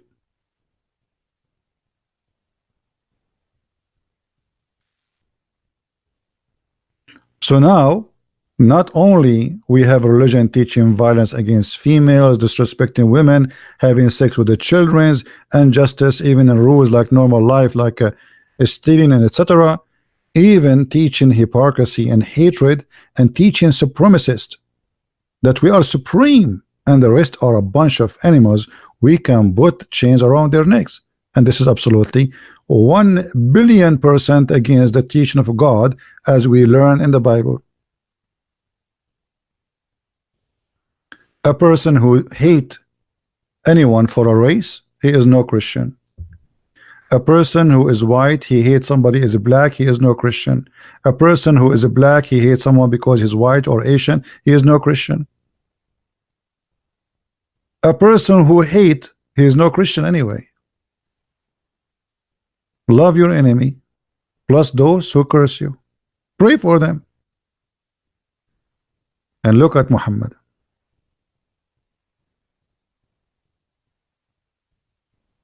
Additional to that, not only Islam teach that Muslims are supremacist, ethnic, even though they are not ethnic, but Islam teach them that they are one ummah, which means one nation. The Muslims are a nation. They are not like us. They are different nation. This was ethnic. So ethnic in Islam became, Islam itself is an ethnic, and it became an identity. What about other disgusting teaching? Being evil to animals. Muhammad, he ordered to kill all the dogs. But Muhammad, he have a special treatment for black dogs. He believed that black dogs are the devil.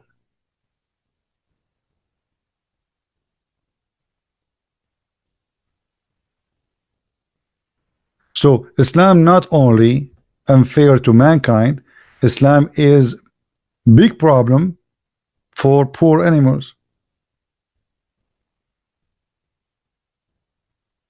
Even a lizard, Muhammad, he ordered the Muslims to kill them. And by the way, lizards are very useful animals.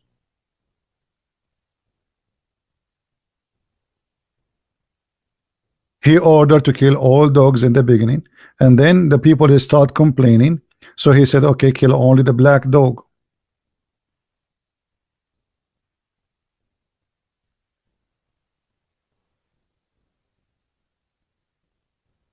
Even a salamander or a lizard, Muhammad, he want him to die. So Islam will enforcing Islam on people will change the people to evil, not to good. Even the poor salamander, you want to kill him. Why? Why? Because Muhammad, he come with a fiction story that Mr. Salamander was trying to burn Abraham. Salamander, he was trying to burn Abraham. Are you sure, Muhammad? So the black dog is the devil, the black snake is the devil, the black bird is the devil, and now we have Mr. Salamander is an enemy for Allah. And Allah, he asked Muslim to do jihad against salamander. I mean, think about it. Obviously salamander is very dangerous.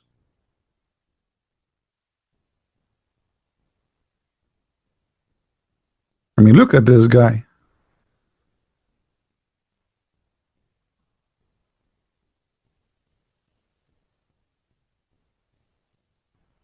Let us find you a salamander.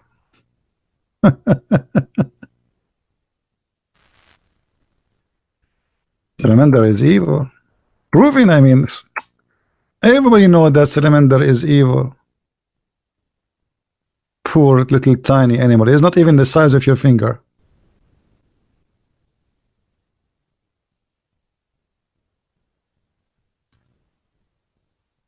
This is the enemy of Allah. Especially this one, because he's black. And Allah, he hate him very much. This one, he was trying to burn Abraham. Obviously, this is a true story.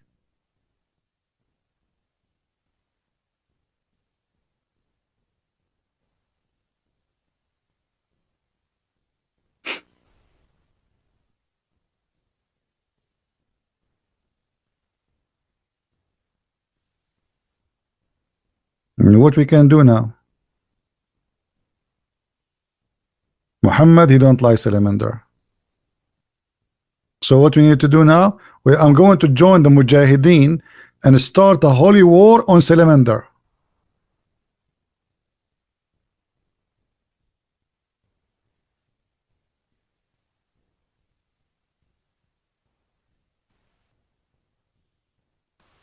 So Muhammad, he bring for you fairy tale stories will affect even the life of a poor animal. Do you know that there is the Muslims, they have a fatwa, which is a holy order to kill Mickey Mouse?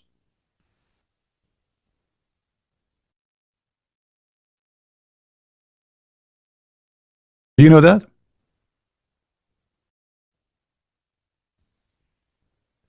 They made a fatwa that Mickey Mouse should be killed. He's the enemy of Allah.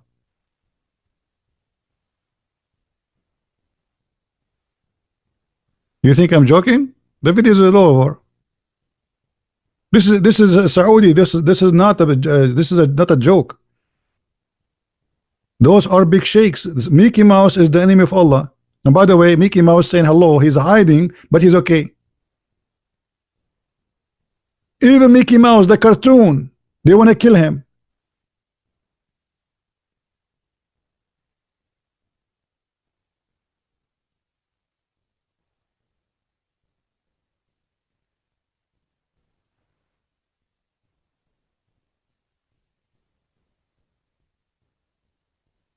I don't know what to count for you, how stupid this cult is.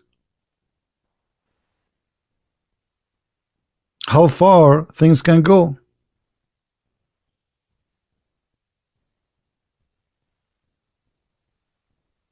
Jihad on Tom and Jerry.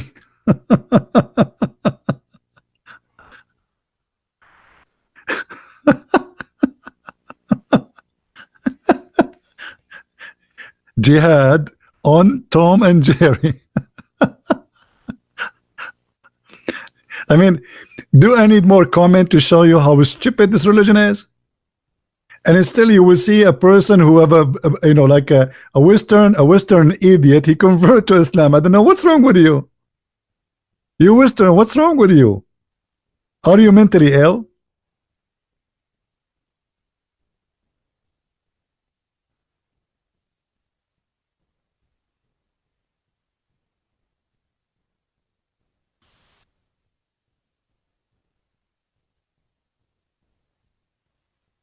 And I was wondering why I don't see Mickey Mouse no more. Where is Mickey Mouse? Where is Mickey Mouse? I mean, what happened? Where's Mickey Mouse? Even a cartoon. It's a cartoon, you idiot.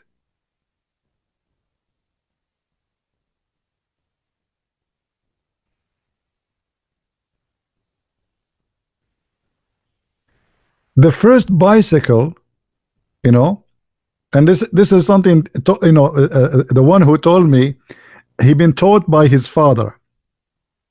He's a Saudi. The first bicycle arrived to Saudi Arabia. Do you know what happened to it? A guy, he came, he was abroad, he came with bicycle. Guess what they did to it? The guy, he brought it to his house, he walked around with it like for 5 minutes and he put it in the house. An hour or two, he found like 2,000-3,000 people around the house and they are shouting Takbir, Allahu Akbar. They took the bicycle to the Sharia court, and the judge, he ordered to cut the neck of the bike because this is the bike of the devil. A bicycle. The bicycle is the devil. We never saw one before.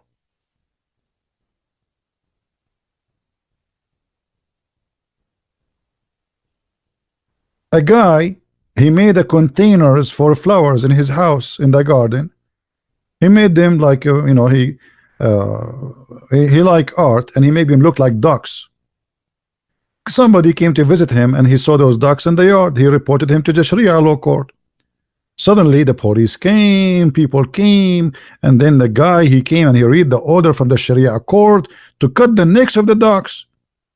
And then the guy, he came and he's wearing a mask and he took a big huge sword, Allahu Akbar, and he cut the neck of the duck, which is made from what they call it, this the white material. It's not a concrete, it's very easy to break. And the Muslim, they shout Allahu Akbar, Allahu Akbar.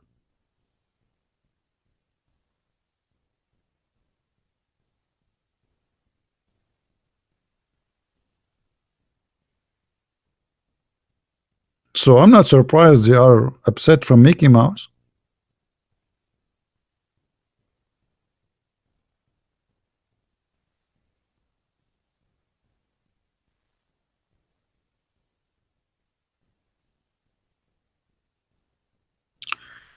So my friend, as you see, I cannot find something good. I mean, if I want to count for you the stupid, evil stuff of this religion, it's endless. And actually, it's endless. I'm doing this for how many years? And never end. This is the most stupid cult ever. This is a cult can destroy humanity, can destroy history, can destroy civilization. Music is haram. Art is haram. Football is haram. Chess is haram. I mean, what is not haram? Music, in case you do not know, it's haram, forbidden. Okay. What? Wanna play chess? Haram. You cannot. Okay. Football, haram. Volleyball, haram. What is the only sport is allowed in Islam? Shooting with the arrow, riding horses, and swim, because it's what the Prophet says. Teach your children to shoot, to ride the horses, and to swim. That's it. Anything else is haram.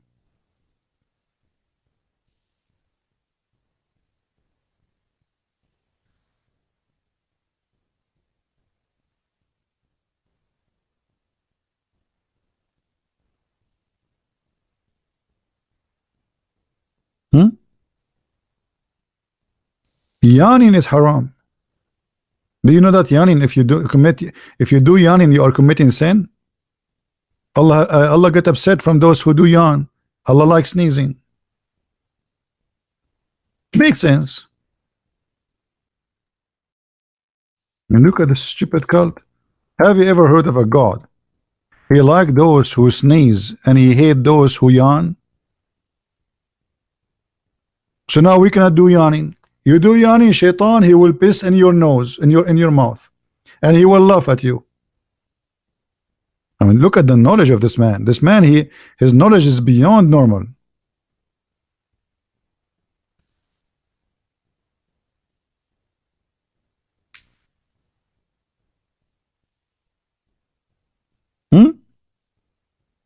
Camel urine is halal.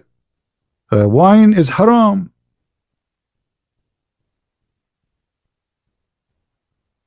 Drinking piss. So now we cannot drink wine, but we can drink piss, which is an acid. So if is alcohol can cause a problem, the acid will cause million of problem. This is acid. This is piss. A piss of a camel. You see, the piss of a camel is different from a piss of different animal. Anyone knows why? Anyone knows why the animal piss is very harmful more than other piss? Who knows why?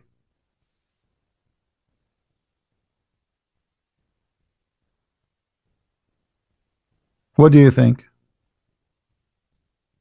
Camels, they live where? In the desert, right? Animals who live in the desert, they are built not to waste water, which means they filter, their body is different. You see, an elephant who live in India, he do not need to save water. There's water everywhere. Or Sri Lanka, wherever he goes, there's water. So water is not a problem. But those animals are made to reserve water as much as they can. So the piss of the camel is very concentrated. You are drinking a pure acid. You can search right now in YouTube or in Google, and you will see how the Muslims, they die from drinking camel urine, to the point United Nations, they made a warning about it. But who cares? Nobody listen.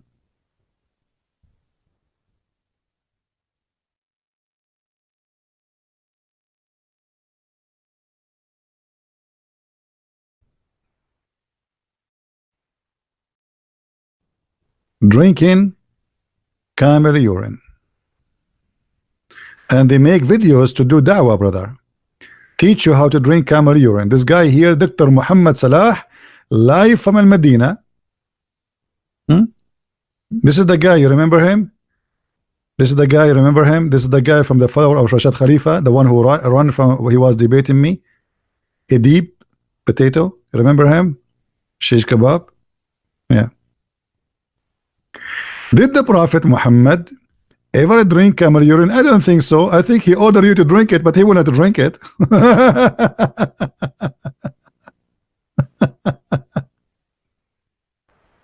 drinking camel urine. And the funny, they lift up the tail of the camel and they grab his penis and they force him to piss in their mouth because it should be fresh.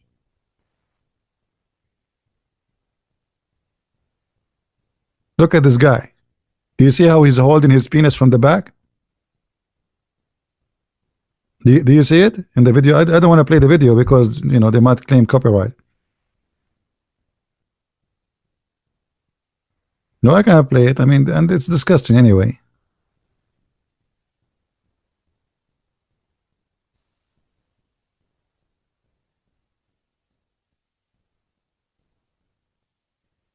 Camel urine.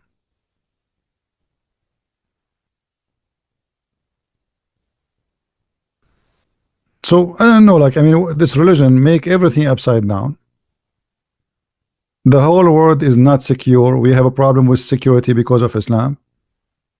Muslims themselves, they have security problems. You know, Islamic countries are the last one. If you go to any Muslim country, the first thing you will see, all the windows have bars.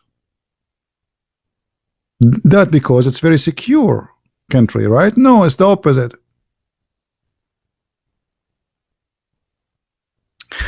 Anyway, guys, I just wanted to share with you this, and I will try to make my broadcast in like let us say we usually do it always like 3:30 p.m. my time, right? So, but we will try to move it around so we can get more people from different time zone, like Indonesia, to be with us. In Asia, those who want to be with us at that time is going to be for them, I think, 3:30 a.m. in the morning, which is like very harsh. So we will try to make it like now, etc., different timing, so we can get more people to be with us, to be fair with everybody. And I know I love everybody really, and I appreciate all of you. Many of you, when I talk to me in Skype, I apologize. My Skype, it became crazy. I open my Skype, I find like 1,000 hello, 2,000 we hate you. So I have to give up Skype, the same as I give up I used to receive messages in Facebook. I give up because it's too much, it's impossible, you know. So now if we have, you know, I was thinking about how we can still talk to Muslims, at least I don't want to call it a debate, let us call it, you know, nice spanking. So how we can do that? Okay, a Muslim, if we find a Muslim, he want to talk to me, we can open Paltalk. It take him 2 minutes to download it, 1 second to text me, I approve the text, I call him, we talk. All right. So if you get somebody for, you know, he think he can speak to me, I'm not going to call a debate because there is no Muslim can debate me. I am not exaggerating. Read my history. No Muslim can debate me, not even Muhammad, not even Allah. And by the way, I never debated the Muslims. You see, in order to call a debate, you have to bring 2 decent people giving their opinion. When you speak to a Muslim, he don't give a decent answer. I don't know if you understand what I'm saying. I will give an example. Many of you watch what it's called debate between Mimi Hijab and David Wood. Hijab was lying about all the answers. So how we can have debate? You know what I mean? That's not a debate, it's a game. Would he said to him, your God Allah have hands, he have foot, he have parts. He said, who says so? But every Muslim knows that Allah have hands, have a foot. So how we can debate? He said to him, Allah he pray. He said to him, he said, Allah he pray 4, not 2. I mean, what is the answer? What is the answer? So they don't debate, they try to play you. They try to avoid answering. So if I want to call me speaking to a Muslim, I don't debate him, I corner him. It's like a chase. You know what I mean? It's a game. It's a game where you are going like, I don't know how to, but many of you watch how we spoke. You can watch my videos. It's a chase between somebody, he's hiding under the table, and somebody trying to get him out. It's not a debate. A person who want to say to me what his religion is about. No. Like you said to him, the Quran says beat your wife. He start playing all the games to say no, it doesn't say that. Rarely you can find a Muslim who is honest and he say yes, Islam says this. What the problem? The only one you can find them saying things as it is ISIS, Al-Qaeda. They are a lot better in the mean of hypocrisy from the rest. They are not ashamed of their religion. They say this is our religion. Your prophet, he killed the women, cut her to pieces. He said yes. So the Muslims always was like this until they became weak. If the Muslims are supremacist again and they control the earth, they will not discuss with you Islam is good or not. They will force you to accept Islam.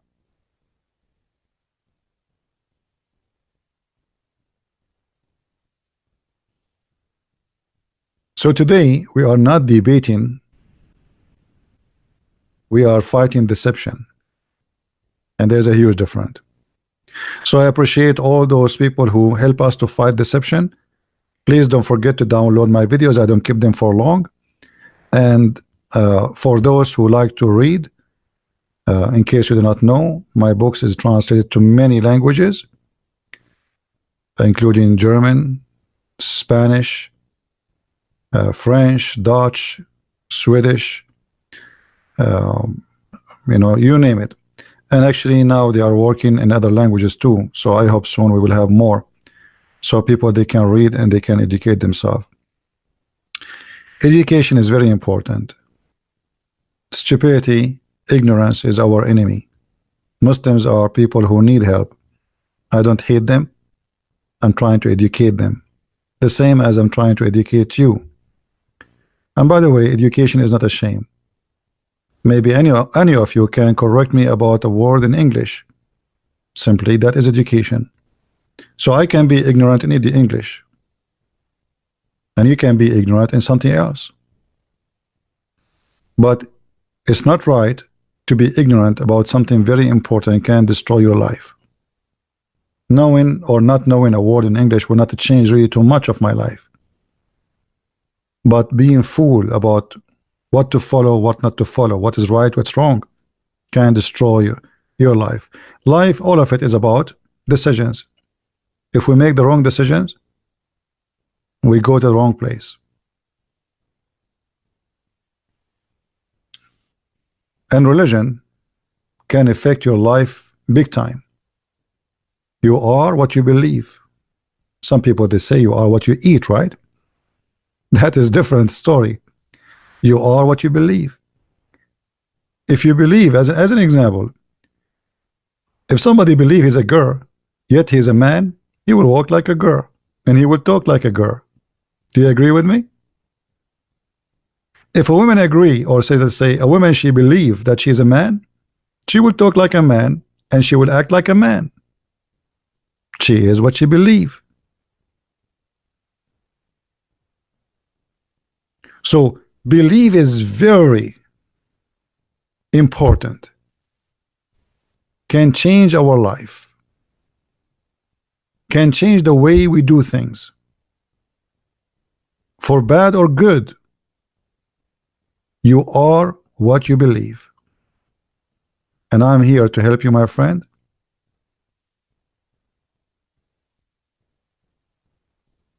To make decision about what to believe. What you believe is your business, not my business. My business is to speak to you and share my knowledge, and you make a decision. God is not a pimp who provide women and vaginas for sex in heaven. That is a wrong belief, which is very dangerous. People are dying because of this belief. People want to die. They commit suicide bombing just to get the vagina in heaven.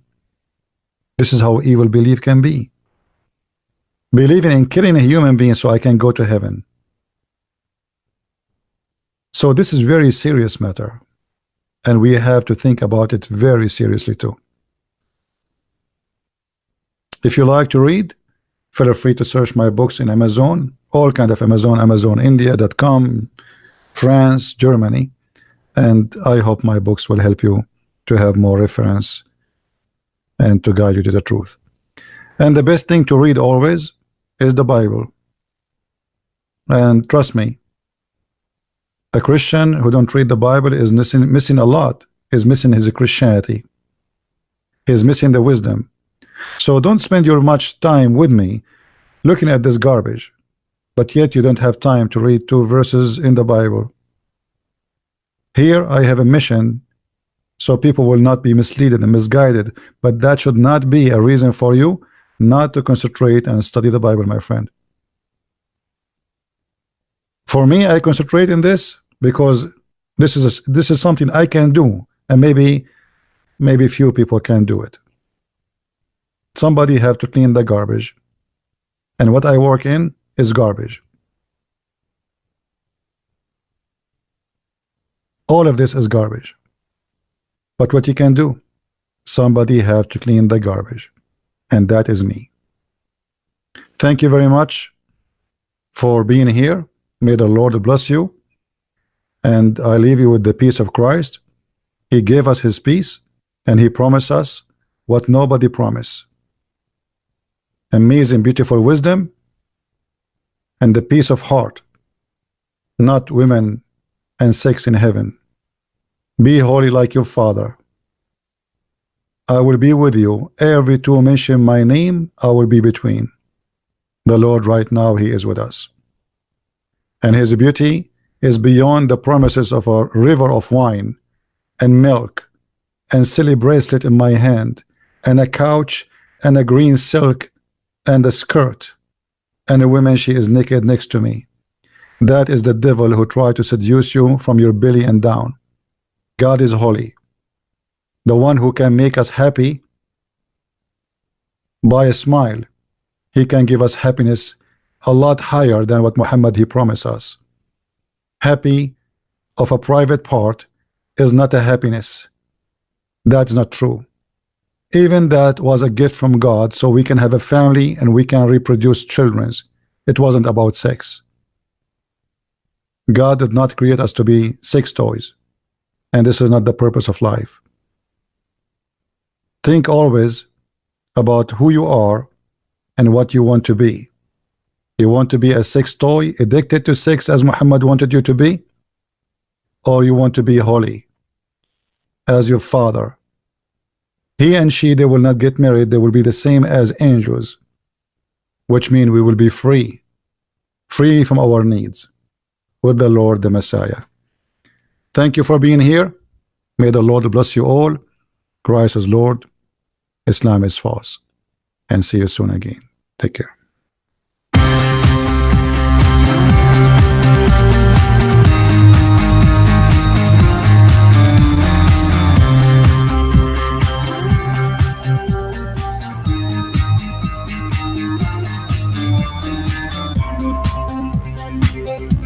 Thank you.